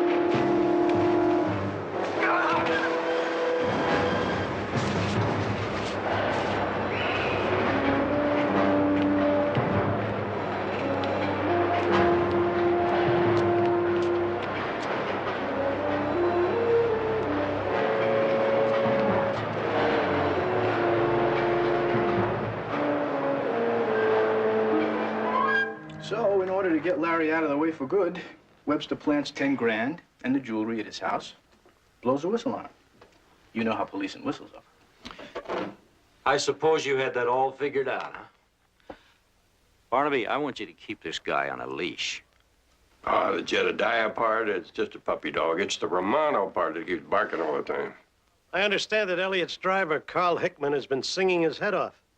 Yes, he's been trying very hard to make the prison glee club instead of death row. He was ordered to kill Ben Ross and then Ruth Sorrell, Webster's old girlfriend. When the love affair turned sour, so did she. Let that be a lesson to you, gentlemen. I suppose you have to keep this for evidence, huh, John? Oh, I was just asking. Well, Max, I promised you a lot of big names on this story. Do we print it? That's what they make ink for, kid. When the heads roll, the presses roll. Just spell the names right. Jones is spelled Jones. Come on. Which reminds me, Lieutenant, I got this ticket for a little California double parking, you see, and I was thinking that because I did you a big favor, you know, the least... Barnaby? I never saw this kid before in my life. Oh, come on, this is serious. Look, what do you say, Lieutenant? I'm just a poor kid from Chicago. You know, I'm a starving future lawyer. I can't afford something like this.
Barnaby Jones, a Quinn Martin production, starring Buddy Ebsen. Also starring Lee Merriweather, Mark Shera, with guest stars Patrick O'Neill, Daniel J. Travanti, Mark Goddard, Gerald McRaney. Special guest star James Woods. Tonight's episode, Sins of Thy Father.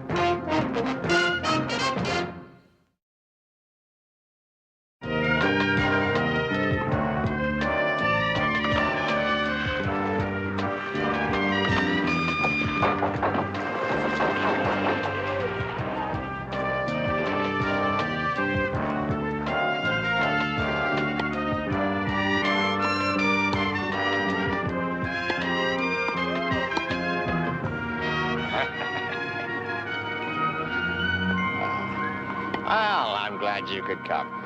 You having a good time, Sally? Hey, Coleman. Did you hear anything yet? Excuse us. Alex, don't raise your voice like some street hood.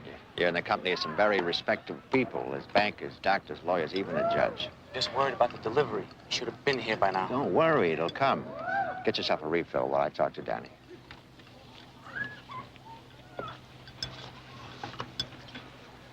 That must be pretty good.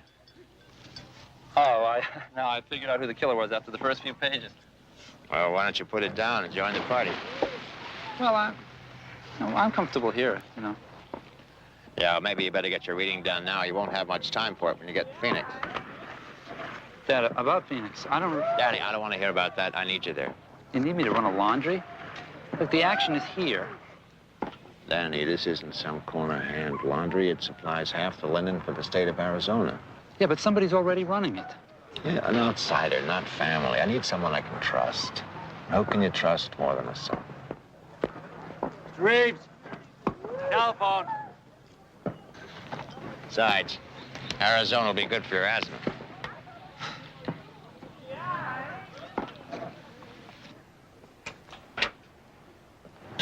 Yes? I'm fine, Andre. You? How's the weather in the Bahamas? Well, you can't beat that. Andre, how's the shipment coming? Good, I was starting to get worried. Yeah, I know where it'll be arriving. My boy will be there. All right, Andre, my love to your wife. Ciao.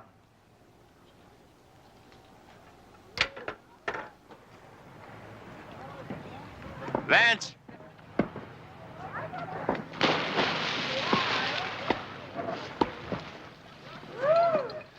Is that the call you were waiting for?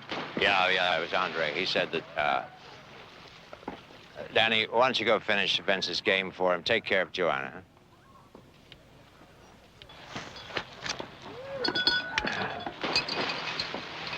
You gonna take my place, little brother? Huh? Well, just don't wear out me, okay?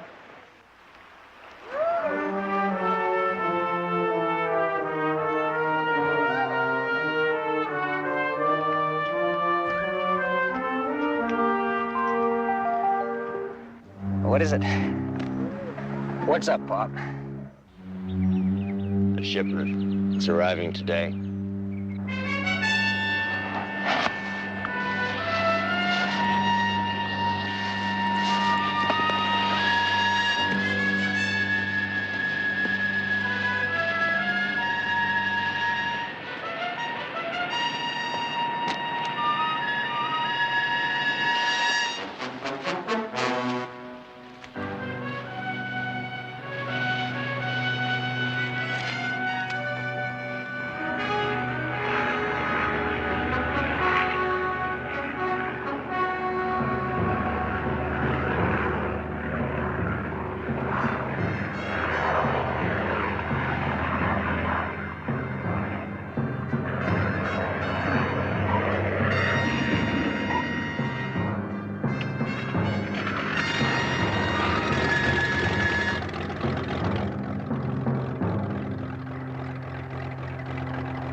Thanks for using those smoke flares. I almost nosed over when the wind shifted. Give it to me. What about my money? Cash on delivery.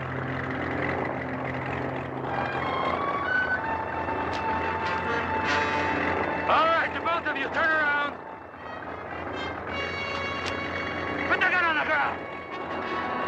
Come on, you two.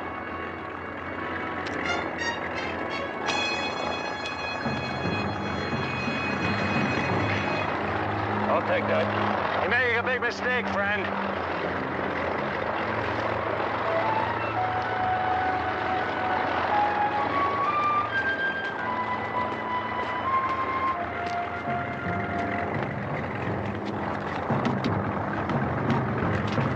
Hey, that's my car. So call the police. Tell them it was stolen.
Mr. Jones, my husband had been flying since he was 16.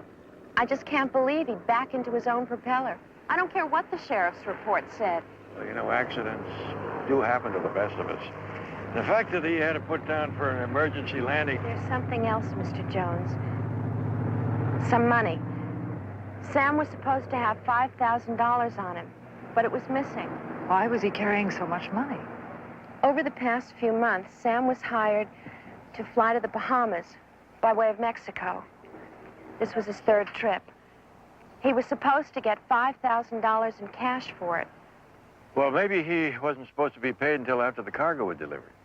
The sheriff said there was no cargo, and Sam didn't leave with any. Who hired your husband to make these trips? I don't know. Sam never told me. And nobody's called. Mr. Jones, this is the first time he's done anything like that. But business was so bad. He needed the money just to keep from drowning. Please, Mr. Jones, just look into it for me. How do I get there?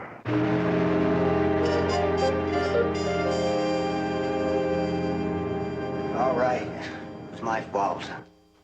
I should have been there. Something came up. Yeah, I know what came up. Joanna.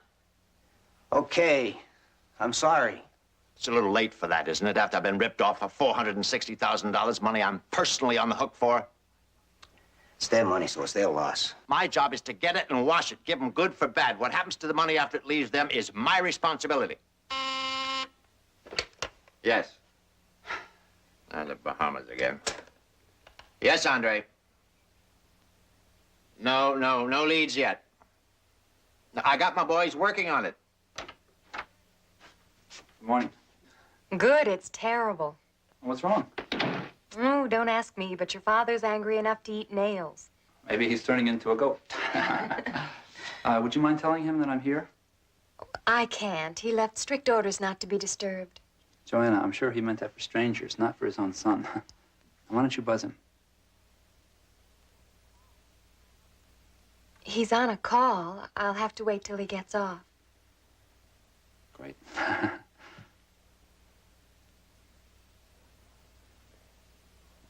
Yeah, I know, Andre. Andre, could you also check it from your end? I mean, whoever hit us knew the exact time and place, so we had to get the information from someplace. All right, I'll be in touch. Red, I want you to get started. Hit the streets. See who's throwing money around. What punk is suddenly paying off his markers. I'm on it.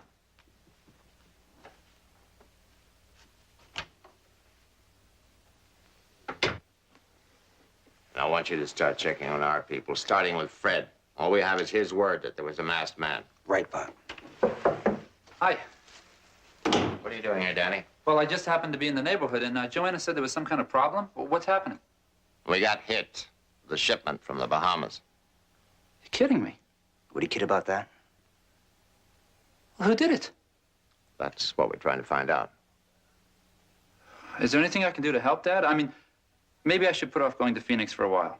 You know, at a time like this, families should stick together. Yeah. We'll talk about that later, Danny.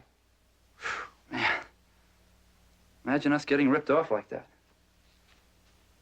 You must be losing your touch, Vince.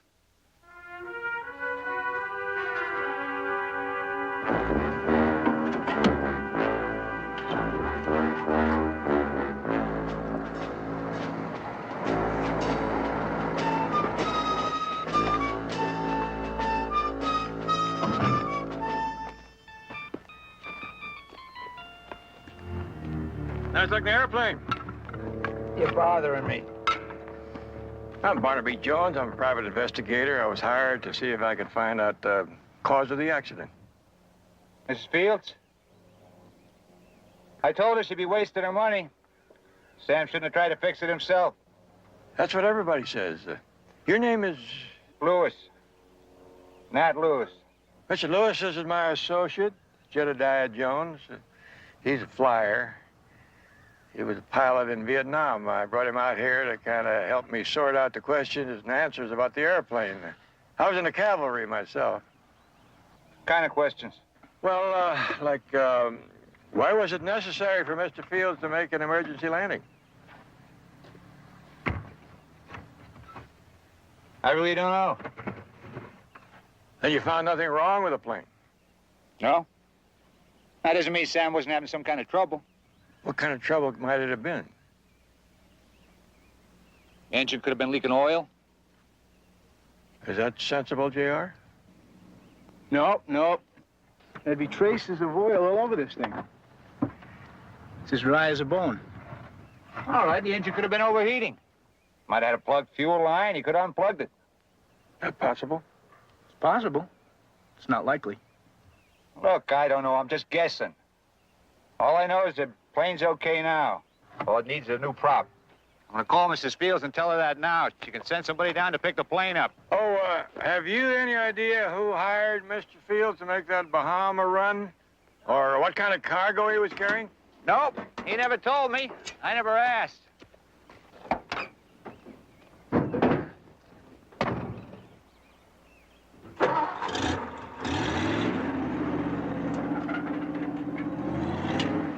Barnaby, the closest I ever got to a plane in Vietnam was when they flew us over there. Yeah, I know. But sometimes when you're dealing with somebody you think might be a horse thief, it's a good idea to try to convince him that you know a thing or two about horses. Makes sense to me.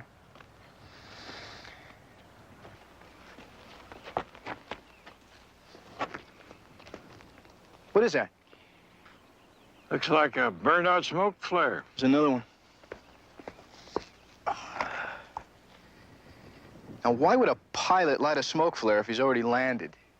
Maybe he didn't. Maybe somebody on the ground did, so that the pilot could gauge his wind direction before he landed.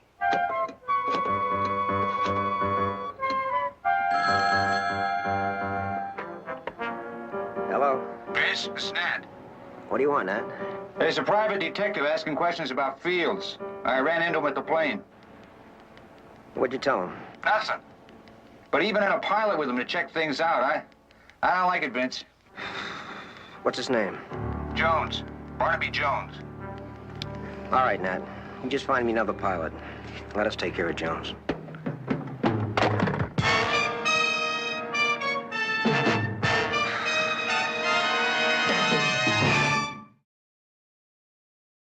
My guess is that your husband was being paid to smuggle something or someone into the country. It's the only reason I can figure for a secret meeting. Sam wouldn't do anything like that. Not knowingly. Did he have any new friends or acquaintances that you were suspicious of? No. Find out anything in the files? Just the names of the people for whom Mr. Fields has worked over the past few years. Small companies mostly, wanting something delivered in a hurry. But J.R. called. You have any information on that, Lewis? He left town last night, went back home to St. Louis. J.R. checked him out, found he had served a prison sentence some years ago. He had been a pilot, but his license was taken away when he was convicted. Convicted of what? Smuggling. What was your husband's relationship with Nat Lewis? Nat just did some work for Sam on occasion. Although what? I remember something strange happened shortly before Sam's first trip to the Bahamas. Nat called one evening and asked Sam if he'd meet him for a drink. I thought it was odd when Sam said he'd go. Sam never was much of a drinker, and especially with someone like Nat. You ask him about that? Yes, but he never really gave me an answer. He just said it wasn't important. They met several times after that. Where did they meet? Always at the same place. A bar called the Flight Line Club. I think Nat hangs out there. You saying I'm to blame for what happened? All I'm saying is that someone shot his mouth off about the delivery. Then maybe it was you to your girlfriend. Easy. All right. That's enough. Both of you. I trust everybody at this table. If I didn't, they wouldn't be here. I'm sorry. I didn't know that you were having a meeting, you know. It's okay, Danny. We're just about finished. You eat yet? No, I didn't. Yeah, grab yourself some turkey.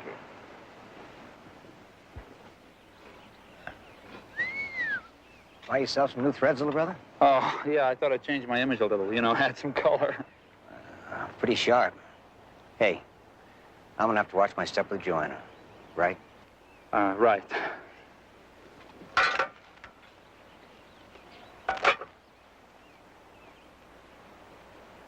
All right, Andre called me a while ago. They're sending us another $500,000 to handle. When? It's coming through Mexico late tonight. You get somebody down there? There and back by early morning. What about a field? Well, there's that old ranch property we took over in the North Valley. No one goes there anymore. Okay. All right.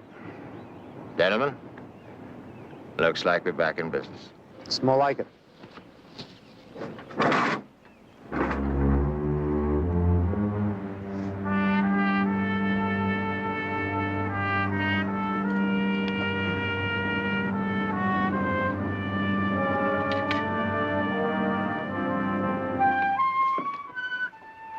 I hope everything goes all right this time, Coleman. I do too, Alex, for all our sakes. Think they bought it? Hook, line, and sinker. All we have to do now is set the bait and see what we catch.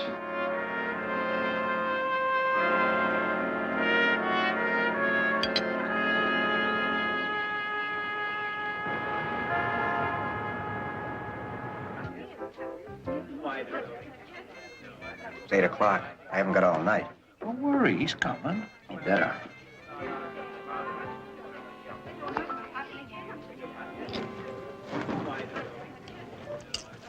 Oh, come on, seriously. When do you get up for it? Way past your bedtime, Junior.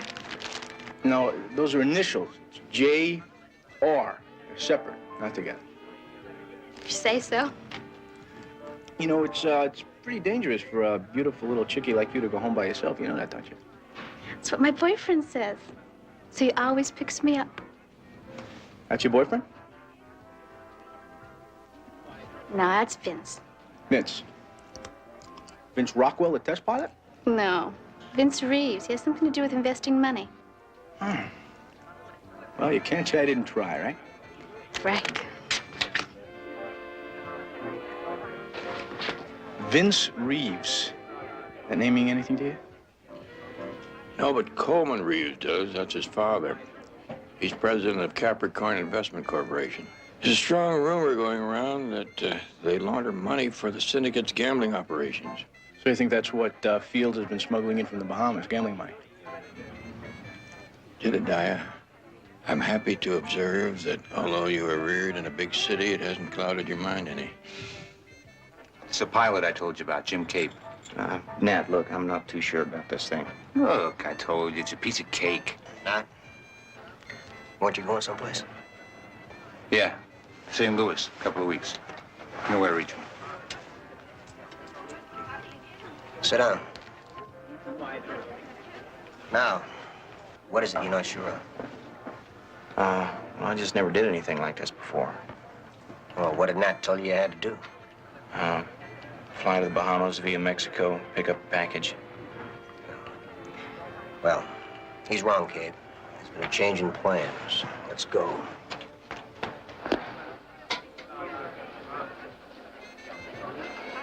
Why don't you follow them and see if you can find out who the new man is? Right.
Your name Fred? That's right. You got some money for me? As soon as you hand me that case. Hold it! Right there. Now throw away the gun. Far away. Now turn around. Not nice and slow. Now bring me the case.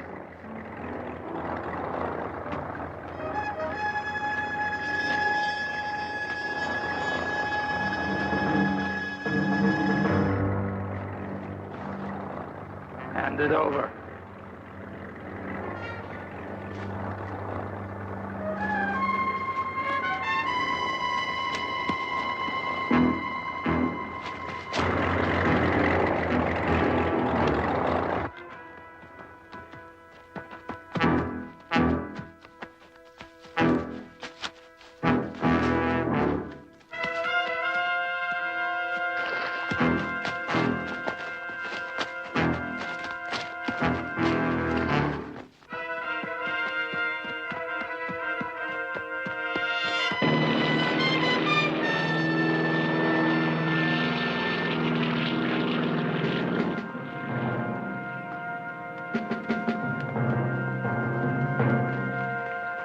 Hold it!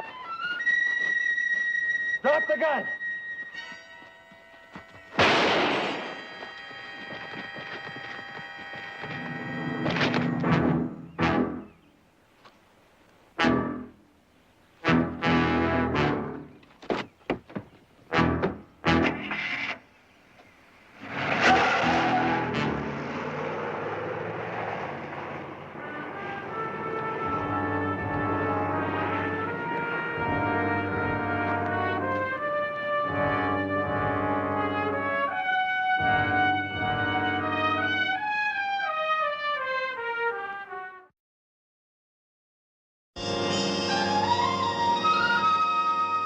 You want to know about Vince Reeves, Barnaby?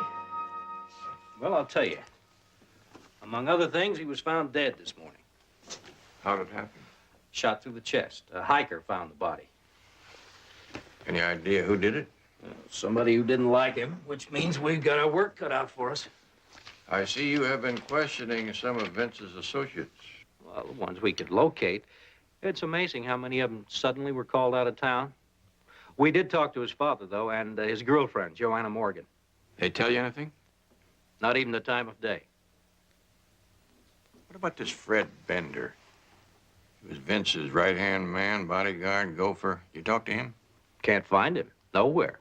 And believe me, we looked. That's interesting. It seems to me if anyone would have been close to Vince at the time, would have been Bender. That's exactly what we've been thinking. What's your interest in this? Case I'm working on. Somehow I had the feeling that Vince was a key piece of the puzzle. And now? Now I'm more convinced than ever. And that Bender knows where the piece fits. You mind if I look for him myself? Make any difference if I did? I always feel better when I have your blessing, Lieutenant. You just tell me if you find him. You'll be the first to know.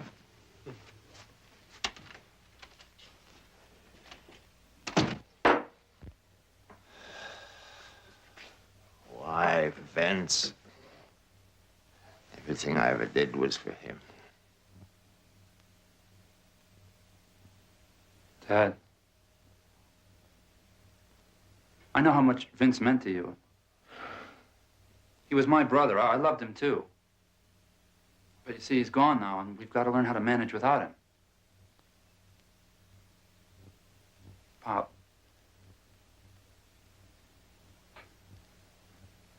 I know I can't take Vince's place. But I'm your son, too. And I just thought if you just gave me a chance, just let me show you what I could do. I promise you I won't let you down. My place isn't in Phoenix anymore, Pop. It's here. It's with you. You're right, Danny. You're right. You're all I've got now.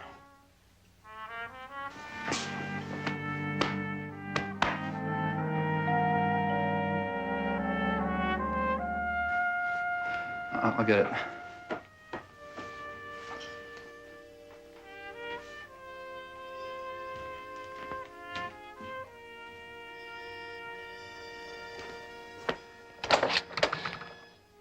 Danny. Joanna, come in. Oh, Danny, what am I going to do? Everything will be all right. You'll see. I loved him so much. I know, but you'll get over it. Now, let me help you, Joanna. I'll help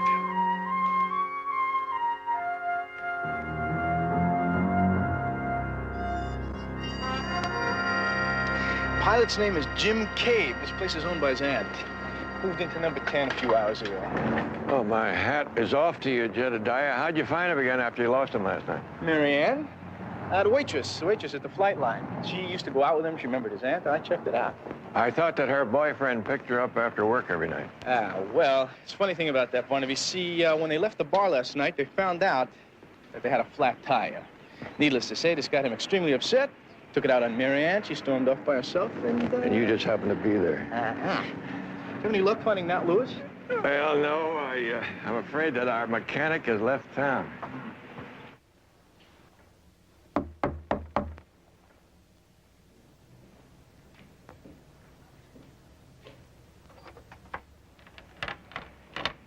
Yeah, what is it? Jim Cave? What do you want? My name is Barnaby Jones. I'm a private investigator. I'd like to talk to you about Vince Reeves. I don't know anybody by that name. That's funny. You were with him last night at the Flightline bar. Let me take the chain off the door.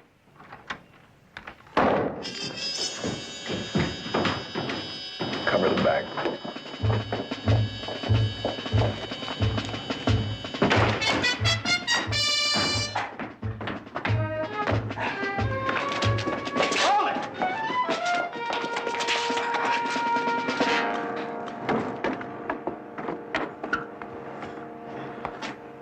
Now, let's just talk. Look, I don't know anything. Well, you must know something. You were with Reeves and Lewis last night. Or would you rather talk to the police? Reeves hired me to pick up something. What? A suitcase. From the Bahamas? That's what Nat told me, only when I met with this Reeves, he told me there'd been a change in plans. What kind of a change? After Nat left, Reeves told me all I had to do was fly from Santa Monica to a spot in the North Valley.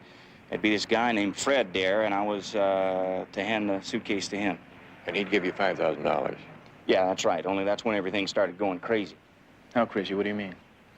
All of a sudden, there's this guy hiding in the bush, and he orders Fred to throw away his gun and hand over the suitcase. What did he look like? I don't know. He's wearing a ski mask and carried a sawed-off shotgun. Fred didn't give him any argument. Then what happened? Well, the guy took off in the woods, and Fred took off after him, and then I saw Reeves sneaking around through the woods, too. That's when I made like a bird and got out of there. How'd you guys find me, anyway? Well, that's not important. The thing is that we found you, and if we can find you, they can find you. What can I do?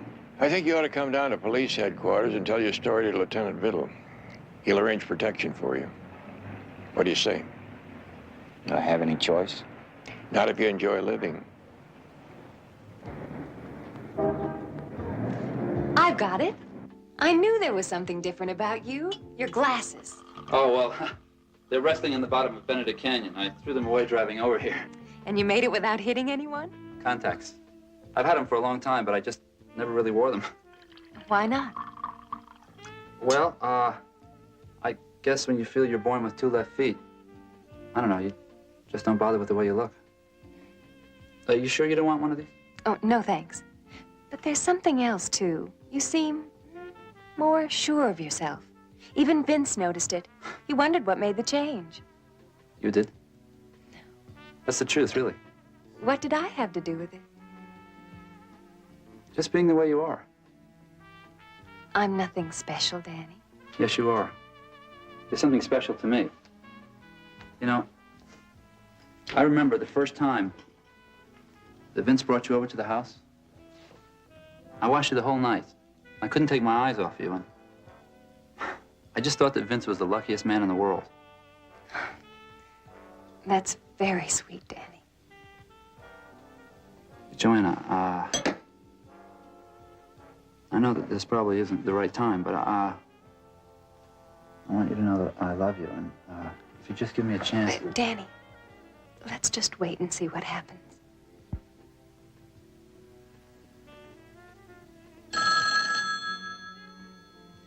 I'll get it. Hello? Looks like you won all the marbles. Fred? That's right, Junior. Surprised to hear from me? Yeah, we wondered what happened to you, you know? We were really kind of worried about you. You know what happened, Junior? You were the one who ripped me off, caused me to kill Vince. What are you talking about? I caught the license number on the car you were driving. It was rented to somebody named Bart Regan, but I talked to the dealer, Danny, and he described you to a T. Well, if you believe that, why don't you talk to my father? He'll never forgive me for blowing away Vince. And I got a better idea. Well, what? You're going to give me $100,000, and I'm going to disappear for good. Say that again? You are going to give me $100,000, and I'm going to disappear for good. What if I don't? Then I'll take my chances with your old man. You decide, Junior. Where do I meet you? You just get the money ready. And stay by that phone tomorrow at noon. You got that? Yeah, I got it.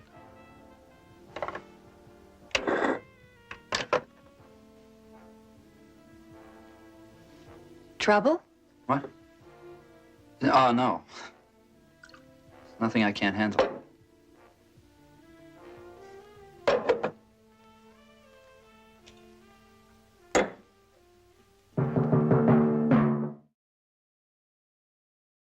Mr. Reeves, there's a guy outside who says his name is... Jones, Barnaby Jones.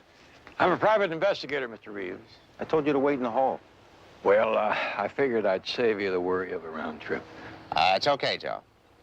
What can I do for you, Mr. Jones? Well, Mr. Reeves, I came over in hopes that you might be able to give me some idea of who killed your son.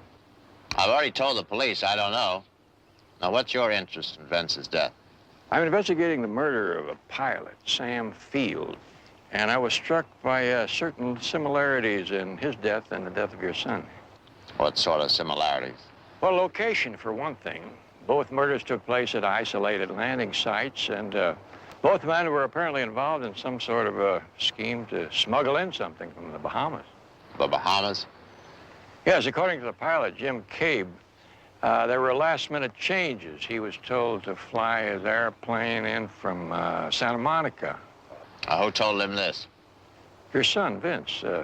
So I'm led to believe that there was some kind of a trap to catch a man wearing a ski mask, but the trap backfired. Well, I'm afraid, Mr. Jones, you've let your imagination run away with you. As for how my son was killed, as far as I know, it could have been a hunter. With a .38, Mr. Reeves? I think you better go, Mr. Jones. Oh, yes, of course. I don't like to overstay my welcome. Oh, by the way, Mr. Reeves, I understand you're looking for a Fred Bender? So am I.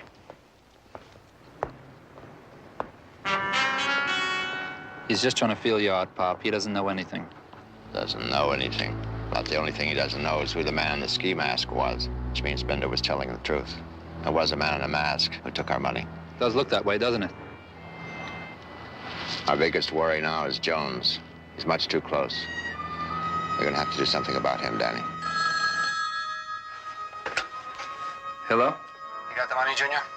Yeah, I got it. You know the old bottling plant on Commerce and 3rd? I'll find it. Park your car in the back and walk to the door in the alley. I'll be waiting inside. And, Junior, if you don't come alone, you're dead.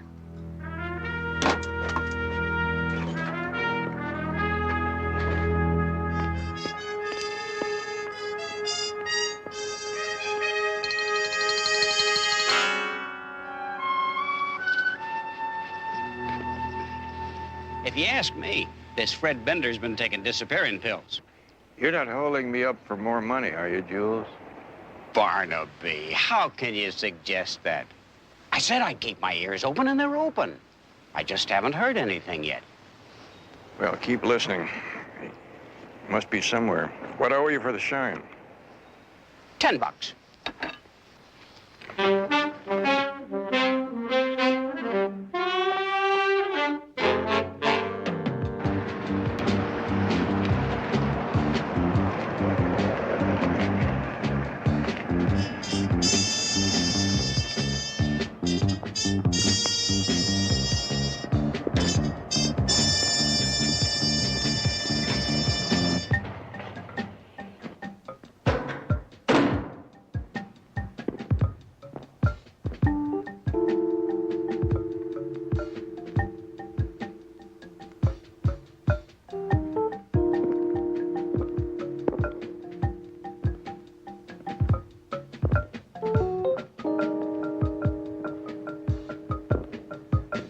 Hold it! Far enough, Junior, right there where I can see you. You got the money? I said I did. It's right in here, see? It's $100,000. Just like you asked. I gotta hand it to you, Junior. Ripping off your father like that, I never thought you had the guts. Yeah, well, maybe I have guts, Bender, that I haven't even bothered to use yet.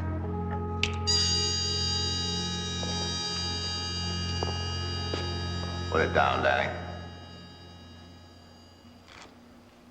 I said put it down. The boys found him for me over an hour ago. He told us the whole story.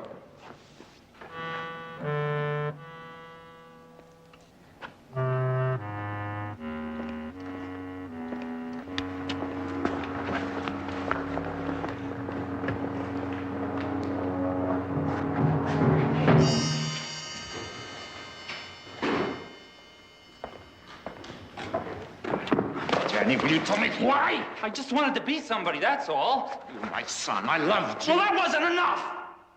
What more did you want? Respect, Pop. I wanted respect. You think you get that by stealing from me? No, not by stealing. I wanted to show you that I could do something on my own. I didn't want your money. I was going to give it back to you. I thought that maybe afterwards, you and Vince and me, we could sit around and have a good laugh about it. Well, you got your brother killed. You think I wanted that to happen? That was an accident. Look, listen to me. Okay. All my life, all I ever wanted from you was for you to feel about me the way you did Vince. That's all. Danny, I loved you both the same. The difference was you also respected him. And I had to live with that all my life. Now, I guess you couldn't help it. But it hurt me. It hurt me a lot. I don't know. Maybe I didn't treat you the way I should. Pop, listen to me. Look.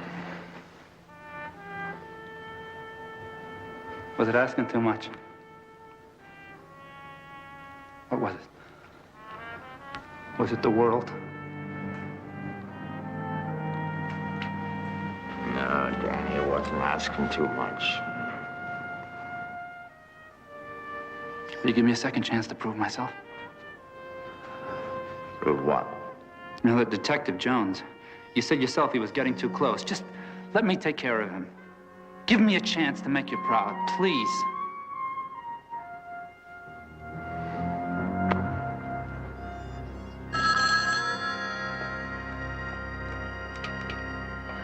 Barnaby Jones' office. May I help you? Barnaby there? This is Jules. Yes, Jules. Just a second. Barnaby, it's Jules. Yeah? Barnaby, I finally got a line on where Fender's hiding out. Where? You know the old bottling plant on Commerce and 3rd? I can find it. Well, there's a side door near the back of the building. He's in there. Thanks, Jules.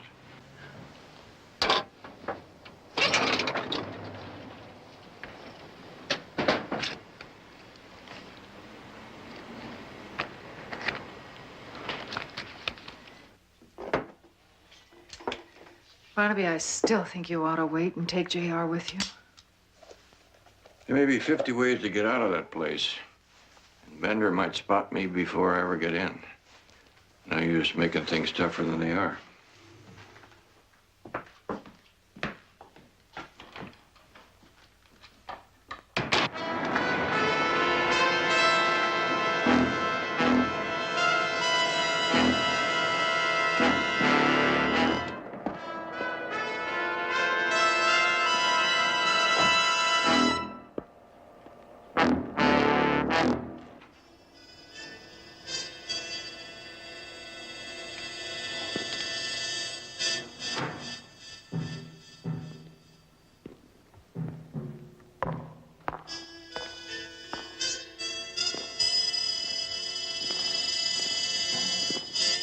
Bender? Bender couldn't make it today, Mr. Jones. Well, looks like I'm a day late and $1 short. Your gun. Just throw it over there.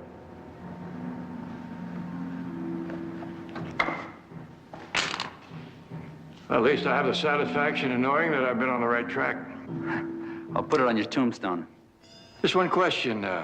Who was that in the ski mask, and why do I have the feeling that it was you?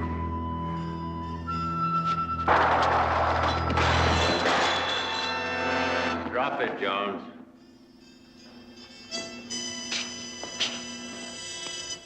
Pop, you still didn't trust me? Yeah, lucky for you, I didn't. I get that gun.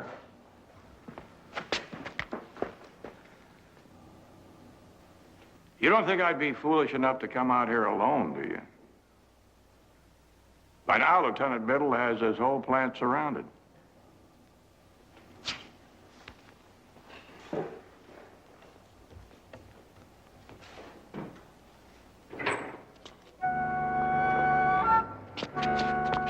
Oh!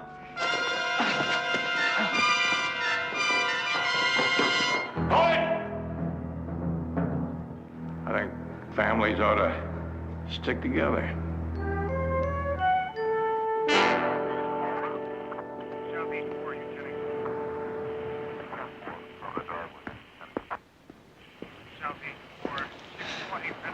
Get them downtown and book them. You just leave everything to me. You got that, Danny? Sure, Pop. After all, where would I be without you?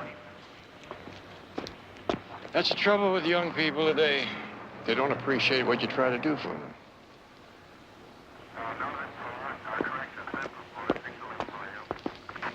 And I told Betty that I was going to handle this by myself. you talking about me, Barnaby? I thought you just meant Betty.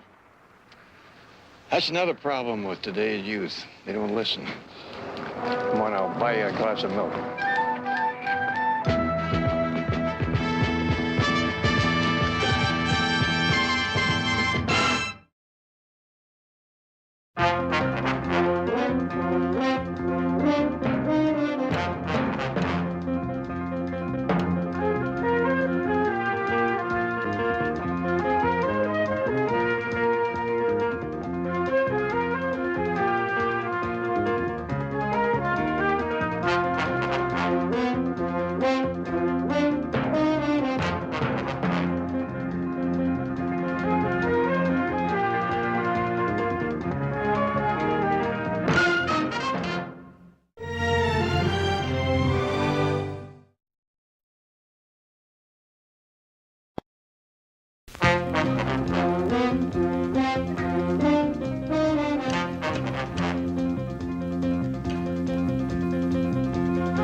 Barnaby Jones, a Quinn Martin production, starring Buddy Ebsen, also starring Lee Merriweather, Mark Shera, with guest stars Janice Lind, Charles Frank,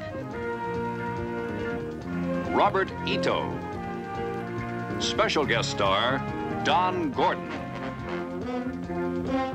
Tonight's episode, The Fatal Dive.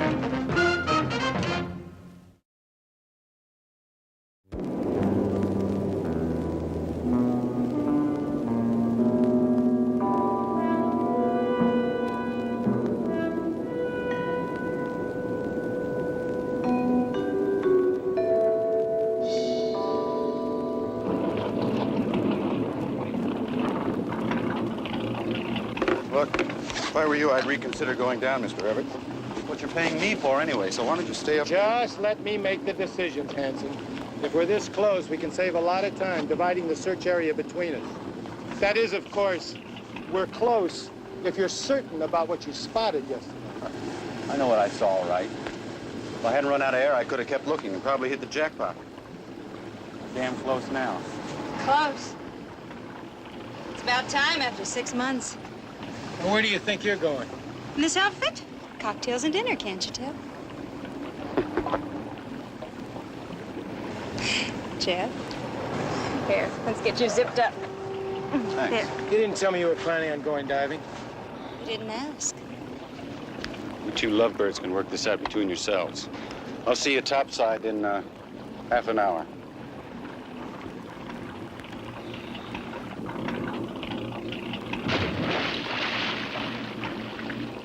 Maybe I better stick close to him. Maybe. Since you insist upon going down at all, you should search west, and I'll search east from this area. Whatever you say, boss.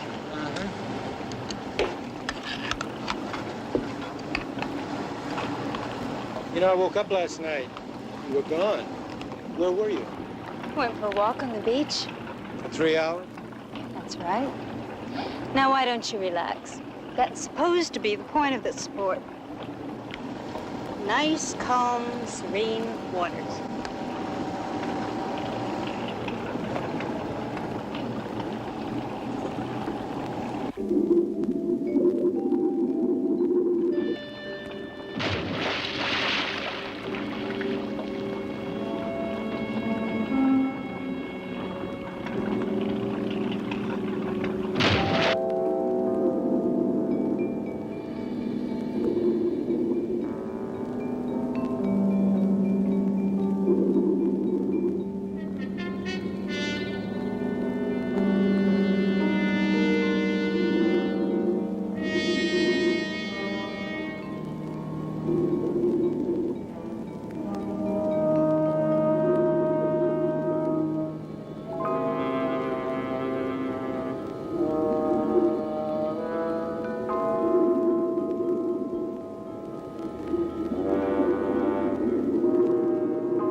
Couldn't see a thing down there.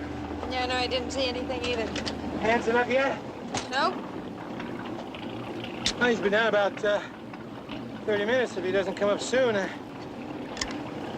It's Jeff. Oh, my God.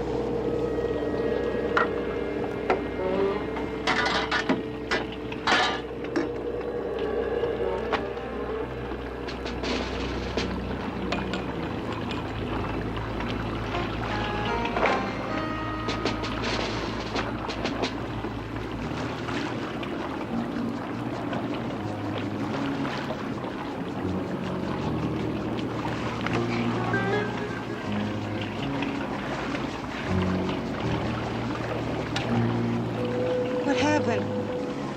No use.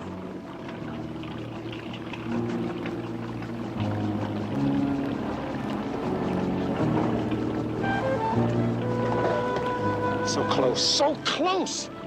And that stupid ass gets himself killed and jeopardizes everything. Now listen, we can't let anybody know this happened here. We can't afford to let anybody pinpoint that this was the place where he was drowned. You got it?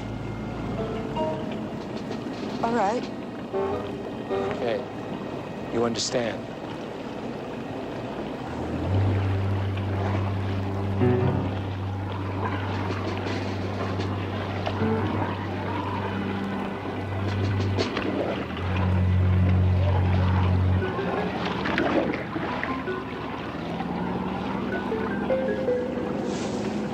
Who was that? I don't know. Well, we weren't out here alone.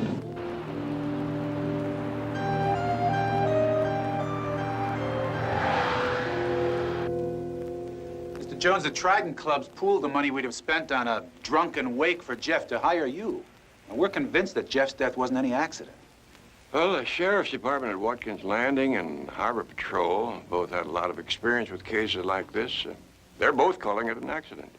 Jeff wasn't just a weekend diver like the rest of us. He was a professional, an ex-Navy frogman. He personally taught all of us. Another thing, the head wound. The coroner's report theorizes that he hit his head on a rock. A lump the size of an egg?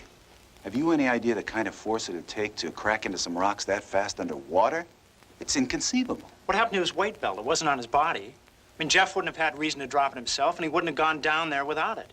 Jeff was reported drowned in shallow water, less than 15 feet. Now, I went up there and dove in that area this morning just to satisfy my suspicions. I couldn't find any weight belt.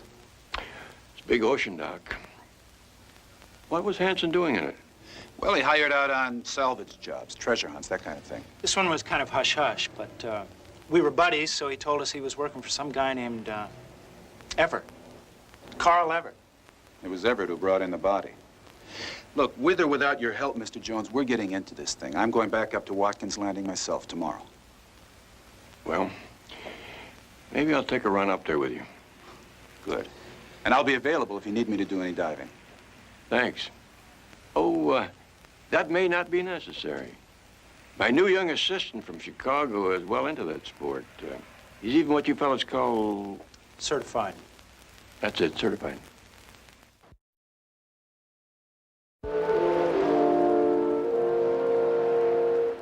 Look, if you can't tell me who's chartered the crest, can you at least tell me who owns it? Yeah, hold on. Yeah, no, I already told you. The crest. Here's a search warrant.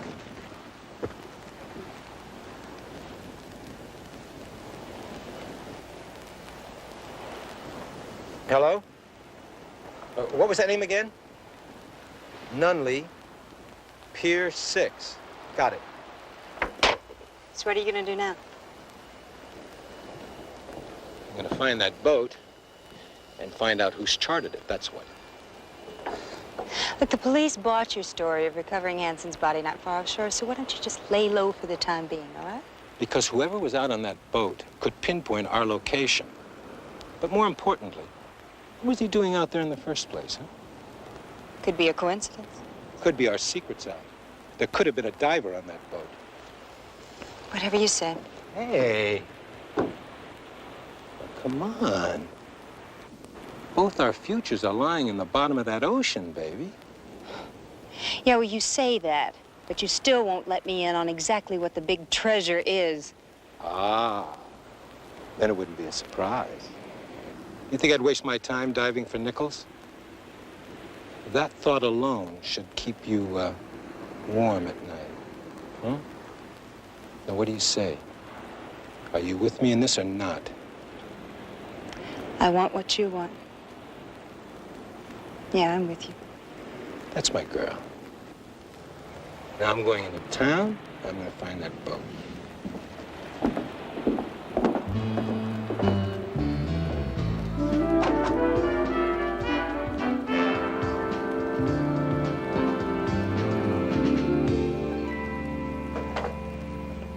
Oh, hi, Mr. Everett. Hi, yes. Hi, I'm Barnaby Jones. This is my assistant, Jedediah. J.R., hi. What can I do for you, Mr. Jones? I'm a private investigator. I'm looking into the death of Jeff Hansen. I thought you wouldn't mind answering a few questions. What kind of questions? You said in your report that you found the body floating in water that was only 15 feet deep. I'm Elise Caldwell, Mr. Everett's assistant. I was on hand when Carl recovered the body. The answer is yes. According to the coroner's summary, the amount of nitrogen found in Hansen's brain was very high. That's a statement, not a question. What about it? The deeper a diver goes, the greater the nitrogen content in his brain.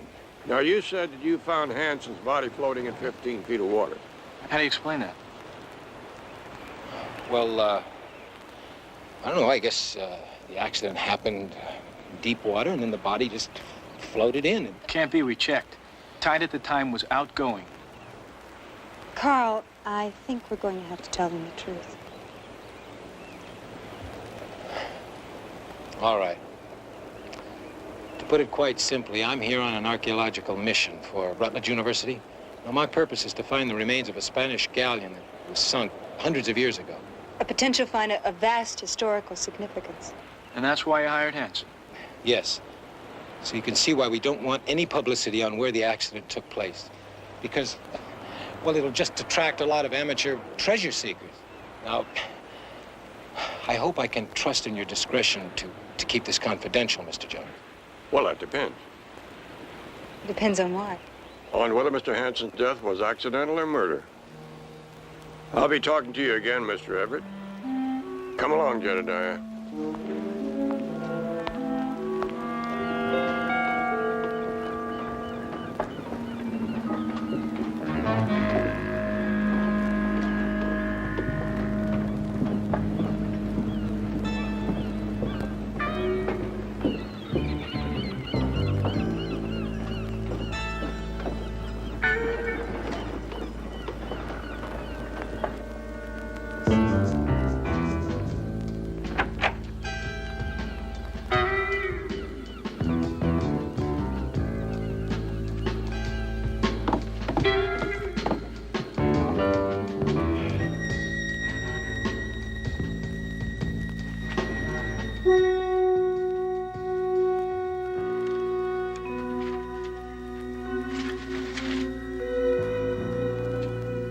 Beautiful. Wasn't she, Mr. Everett? Of course, I realize Everett is merely but a pseudonym. However, the need for such subterfuge is clear to me. Who the hell are you? A colleague. Shall we say, a fellow seeker of good fortune? Oh, you were at sea yesterday spying on me, weren't you? A necessity. Regardless of our common purpose, I felt you would feel less intimidated if I were to remain in the background. At least until such time as you needed me. Needed you? For what? Oh, come, Mr. Everett. The sea holds a most personal concern for both of us. I know you and Ninko would have been so happy in America had she lived. Your lives would surely have been enriched by the treasure she so unfortunately took to her watery grave. How fortuitous that you have finally located that grave for both of us. Look, I don't know what you're babbling about. And I certainly don't know anything about any watery graves. But you mustn't worry that my presence need jeopardize your quest, Mr. Everett. I fully intend to keep the matter in the family. You see, oh, but forgive me. I've neglected to introduce myself. My name is Ninsu. I am your brother-in-law.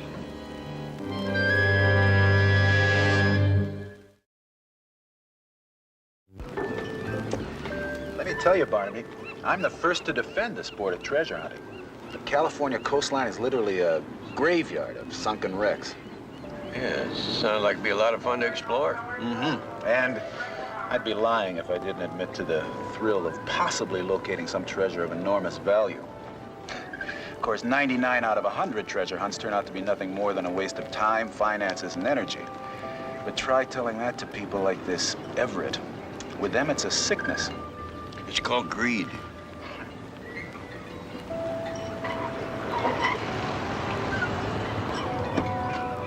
Look.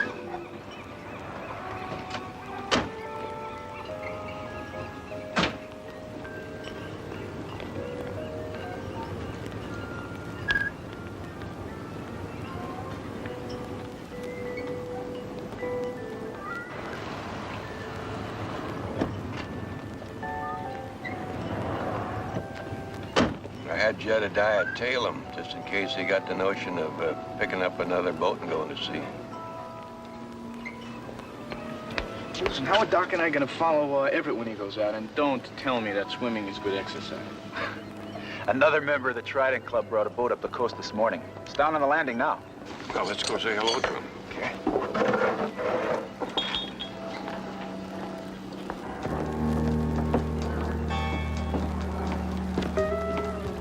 Good morning, Mr. Everett.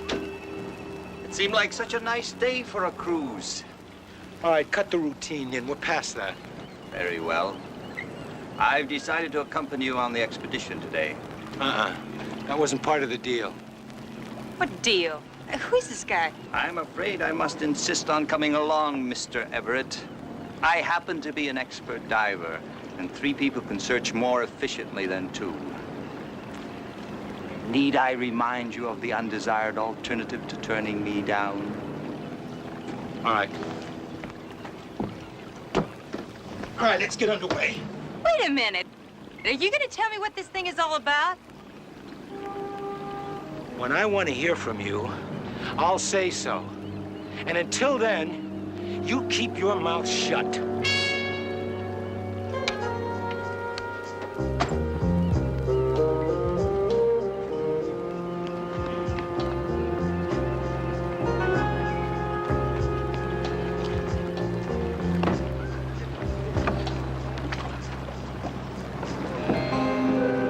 How'd she handle for you, Tony? Like a breeze, Doc. Little chop around Point Doom, but nothing I couldn't handle. You know my assistant, Jedediah Jones? We've met. How are you? Fine. Barnaby? And my daughter-in-law, Betty. Betty, this is Doc Porter. Hello. Hi there. And Tony Chaff, newest member of the Tridents. He also works at the diving school. Hi. Larry's holding down the fort while I'm gone. well, Betty, you're just in the nick of time. Did you run that check on Carl Everett? He's bona fide, Barnaby. He's one of the associate directors of the Historical Society of Rutledge University. Well, it's back to square one, huh, Barnaby? One thing, though, I just finished talking to Professor Everett in his office in La Jolla, and he has never heard of Watkins Landing. Well, Betty, that piece of information was worth the personal trip. Good. House rented, car rented, boat rented, all paid for with cash, so that the bogus Everett wouldn't leave any clues as to his identity. He's not exactly the master imposter, though, is he? There goes the little G. Don't follow her too closely. They'll have a sharp lookout and they'll spook easy. We'll be careful. We'll see you later.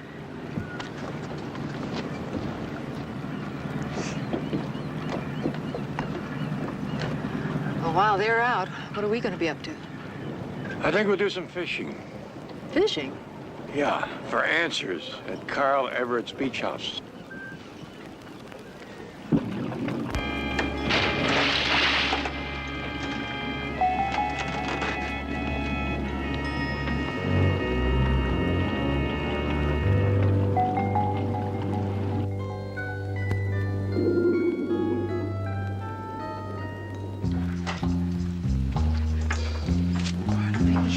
could get into real trouble. This is breaking and entering. Who's breaking? We're just entering.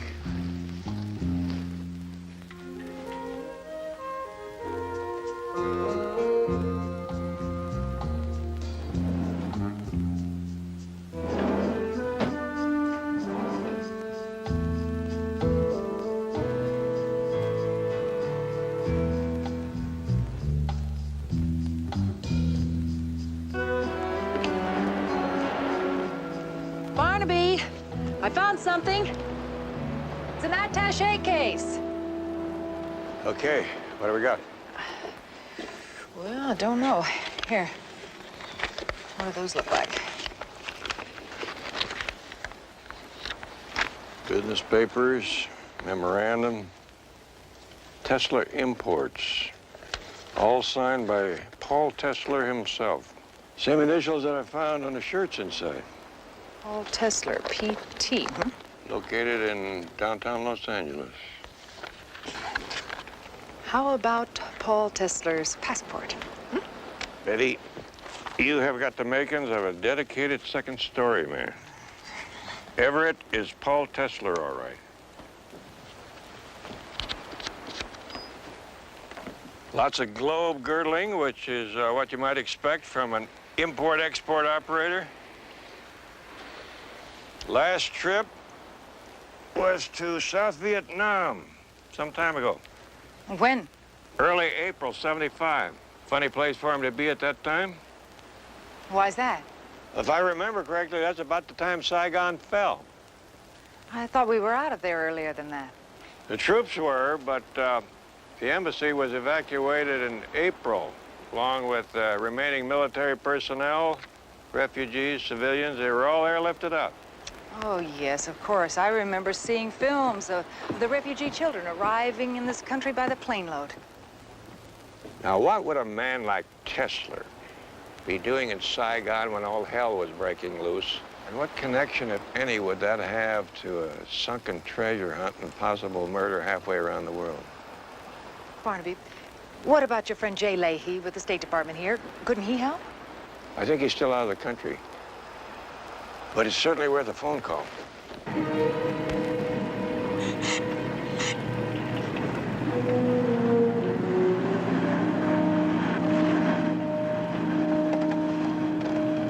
We've got company.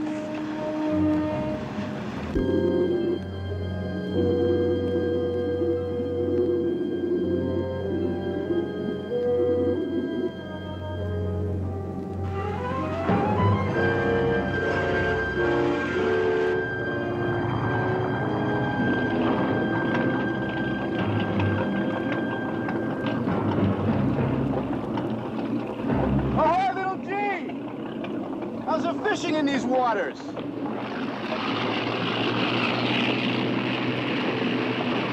wonder who the new player in the game is. Hey, Tony, I'm gonna start looking around here. Okay, gotcha.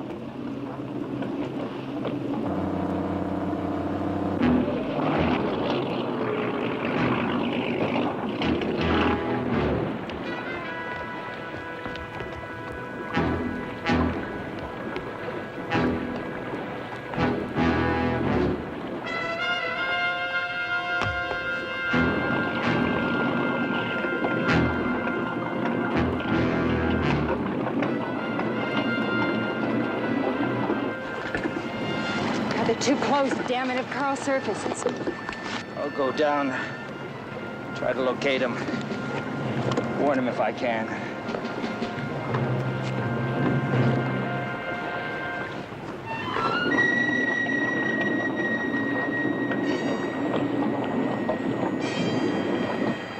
The Oriental just went over. Yep. Now it's our turn. Good luck.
It's no use. He's gone. What the hell happened down there? How long has Everett been up? Just a couple of minutes. That means he and the other guy were down there at the same time Doc and I were. Yeah, sure. What about the girl? Did you have her inside all the time? No. That means she might have gone under, too. Any one of those three people could have killed Doc.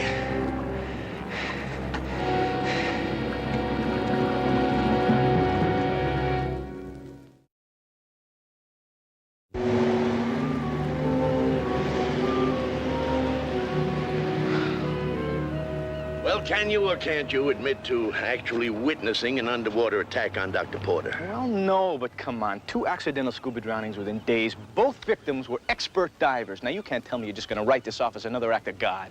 Well, the idea doesn't exactly wash with me either. Sheriff, if you're building up to some kind of accusation, you better be standing on firm ground. You're right, Mr. Everett. There's no proof of homicide. But I can promise you our department is going to be launching an intensive investigation into this. I'm betting that the autopsy will show that Porter's brain had roughly the same amount of nitrogen in it that Hansen's was found to have. Tie that in with Jedediah finding the weight belt, and it could indicate that Hansen was killed when he was down there poking around in the same area.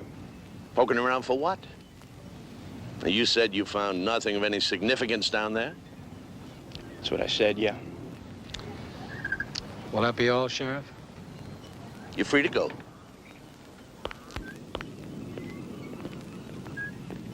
Thank you, Sheriff. We'll stay in touch. Yes.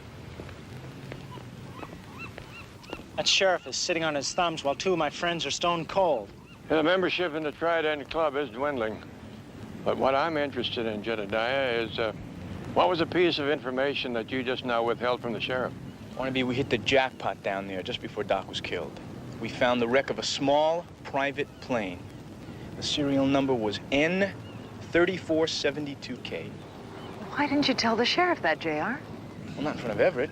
There's no use tipping our hand to him. I'm inclined to agree. Good work, Jedediah. Betty, check with FAA, see if you can find out the name of the registered owner of the plane. You get a look inside. No, the doors were jammed shut. I'll have to make another dive with a crowbar. First thing in the morning. Now that the killer knows that we know the location of the plane, we have to move fast. Jones, I didn't have to invite you in here. Now, why don't you come to the point? Well, the point is, I think it would be very helpful to the sheriff if he got an anonymous phone call filling him in on the exact nature of the sunken wreck you and somebody else are scratching to get to first. You're bluffing. Okay. How's this for openers? N3472K. The serial number of a small plane registered to Morningstar Air Charter Service in San Francisco. Last chartered by Tesla Imports to fly a routine cargo to Los Angeles. Had some engine trouble and went down off the coast in April 1975. Well, you're right about the plane. I admit that. But what I lost aboard that plane was something of a highly personal nature. Something you arranged to have brought in from Saigon when you were there earlier that month? Okay, all right. The truth. My wife was on board that plane. You never told me you were married. The fact can easily be checked. Go ahead. Her name was Ninko. Our marriage was legally sanctioned by both governments. All I wanted, all I've ever wanted since that plane went down was to recover her body and to give her a decent and honorable funeral. Is that what the gentleman from Vietnam wanted also? Yes, he's Ninko's brother. I swear to you, there's nothing more of value on that plane. Do you mean to tell me that I have been hanging in all this time for this, for nothing? Look, I couldn't. You couldn't tell me, of course, because you knew I'd do exactly what I'm doing, splitting. Please. Look, I have nothing more to say to you, Mr. Jones. Will you please excuse me? Do you believe him, Barnaby? Believe some of it, not all of it. What part don't you believe? The part about there being nothing of value on the plane. Our Mr. Tesler is not the sentimental, grieving widower. What about the State Department, Jay Leahy? Oh, his office said he won't be back until tomorrow morning. I hope we can come up with something. Jedediah's got to dive again in the morning. And up to now, these have not been friendly waters.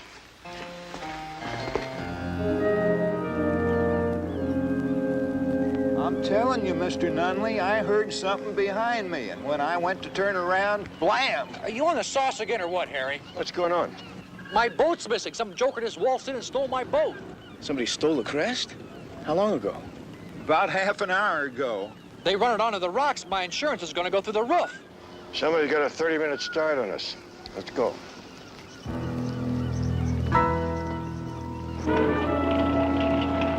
Looks like a ghost ship. Yeah. Whoever stole it's probably down there now. Better hurry up. I didn't count on this. Guess what we better do is call the Coast Guard and stand by until our mystery guest returns. We don't know what they're doing or what they're hiding down there. We can't afford to sit this one out. Jedediah!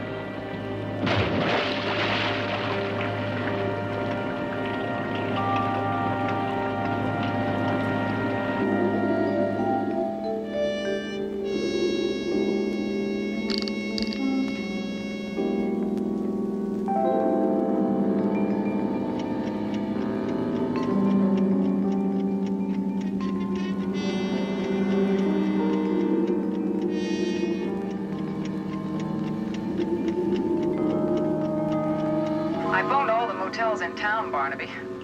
I finally found Elise Caldwell in the last one. She had checked in late last night after her falling out with Tesler. Over. Is she in her room? No. And there's no answer at Tesler's number.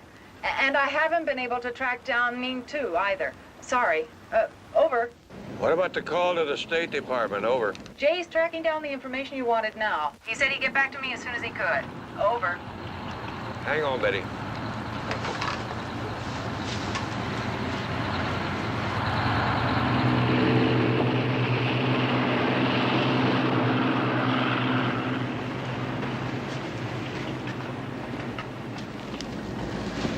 Betty? Call the Coast Guard again. Tell them the crest is now underway, steering a northeasterly course. Over. You're not going after them, are you, Barnaby? No, I have to stand by here, Betty. Jedediah's over the side. Over and out.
Barnaby, it's good to see you again. Have a seat. I've been trying to return Betty's call. Well, that's good news, Jay. I hope you got something for me. I do. Paul Tesler's stated purpose for entering South Vietnam in April '75. He applied for and received marriage permit and citizenship papers for his bride. I have good reason for remembering the case very well. The woman was something of a celebrity, an actress. Her name Was Ninko? That it? Are you sure you needed me after all, Barnaby? Well, any case that you remember this well has got to be interesting. What's the story on her? It seems Nin Ko dropped out of sight almost immediately on arrival in San Francisco. Afterward, it was suspected that she had managed to flee Saigon with a collection of jade art objects that had been in her family for generations. What kind of a value would you place on the jade? Inestimable. Let's just say it's over $1 million and let it go at that. Jay, you happen to know whether she has any living family, brothers particularly? Answer, that's no, Barnaby. Naturally, any surviving blood relative would lay first claim to the jade. Well, I know of one pretender to the bloodline. If anyone blew up that plane, it was you, to cover up the fact you got to the collection before I did. You're trying to put me on the defensive, Tesler. Well, I won't fall for it. You recovered the jade, and if you think that I'm...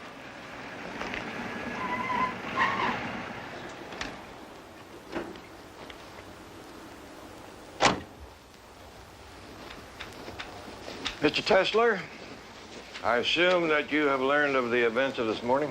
Yeah, I heard about it. How's your younger sister? That's very kind of you to ask. Jedediah is going to be fine. Wait a minute.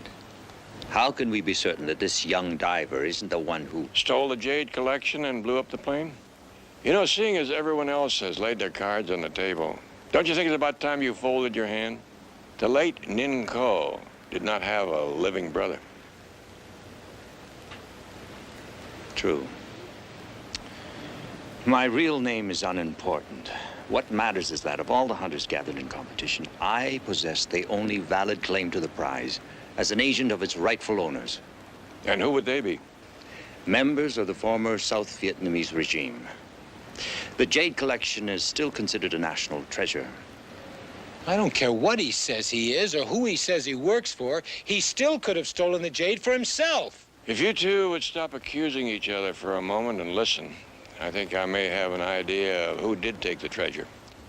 The fact is, nobody searched that plane before it was blown up. The cabin door hadn't been opened. How can you be sure of that? Jedediah told me. He used a crowbar to open the cabin door. By that time, the killer had been there, planted the explosive, and gone. Now, wait a minute. Why would anyone go to the trouble of killing to get to the plane first, then destroy it with the jade still on board? But the jade wasn't aboard. Jedediah said that he found a body in the plane, a woman's body. That was your wife, Mr. Tesler. Of course, she was flying down to Los Angeles to meet me with the collection. Your wife's body was still in the cockpit, but that was the only body. It seems to me there's a character missing from this scenario. Your wife wasn't flying the plane, was she? Of course not. She hired a pilot, Joe Lynch. Wait a minute. If my wife's body was the only one on the plane... That's right. The pilot must have bailed out with the jade before the plane crashed. That's incredible. Mr. Nin, on the day that Mr. Hansen was killed, Mr. Tesler, Miss Caldwell were aboard the little G. Now, you approached on the crest. Who was your skipper? Was it the regular skipper, Mr. Nunley? No. As a matter of fact, I had hired a diver myself. He was piloting the boat that day. Where did this diver come from? Well, the same place as Tesler's diver, the Trident Club.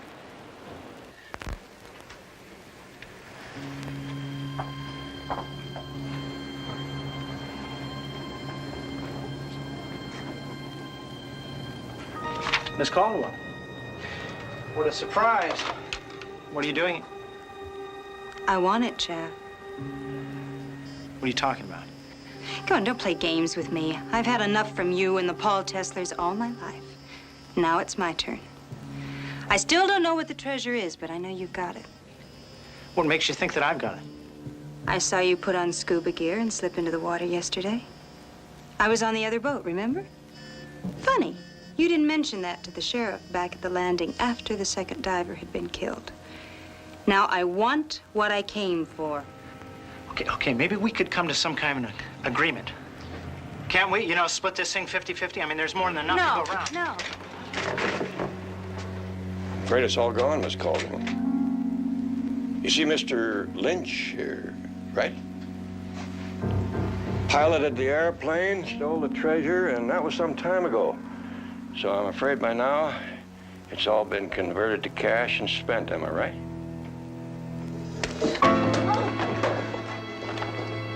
That's right, Jones. How'd you find out? Jedediah got into the airplane before your bomb went off. But he only found the remains of one body. Now, do you mind telling me how you found out about the jade collection? The lady made the mistake of showing it to me. So you killed her and bailed out with her property? After a while, I realized Tesler had hired Jeff Hansen. It was getting too close to the crash site. So I joined the Trident Club to stop them. So just in case you ran into Tesler, you dyed your hair and shaved your beard off? Shut up! You're wasting time. Now get in the back. Come on, move!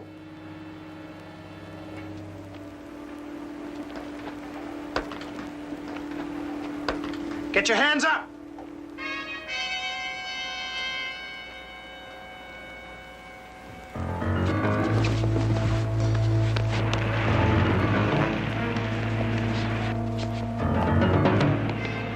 Drop it, Lynch.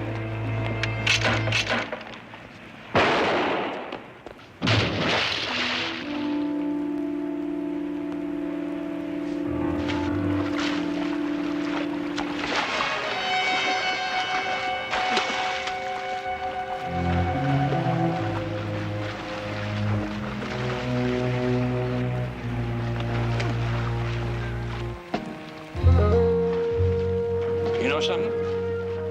I think this is the biggest fish I ever caught.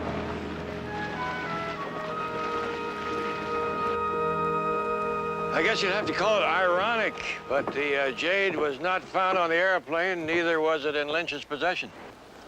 Well, then what did happen to the big treasure? Well, Lynch probably fenced it when he gained possession. Well, wait a minute. There are probably only 3 or 4 fences in the whole world who could handle a collection like that. Need I remind you, Tesler, that if anyone is to track down the jade, it will be me, on behalf of its rightful owners. Well, right now, I'd say the collection had no rightful owner. So whoever finds it... Now, wait a minute, Tesler. You're making a bad mistake. If you think that you're going to challenge me in this matter, well, eventually we're going to have a... Do you think they're going to be able to track it down? I think they'll try to the ends of the earth, piece by piece, if the collection's broken up. Treasure hunters. They're always looking for the other end of the rainbow. Yeah, but there's never anything there, huh? Just another rainbow, Jedediah. Just another rainbow.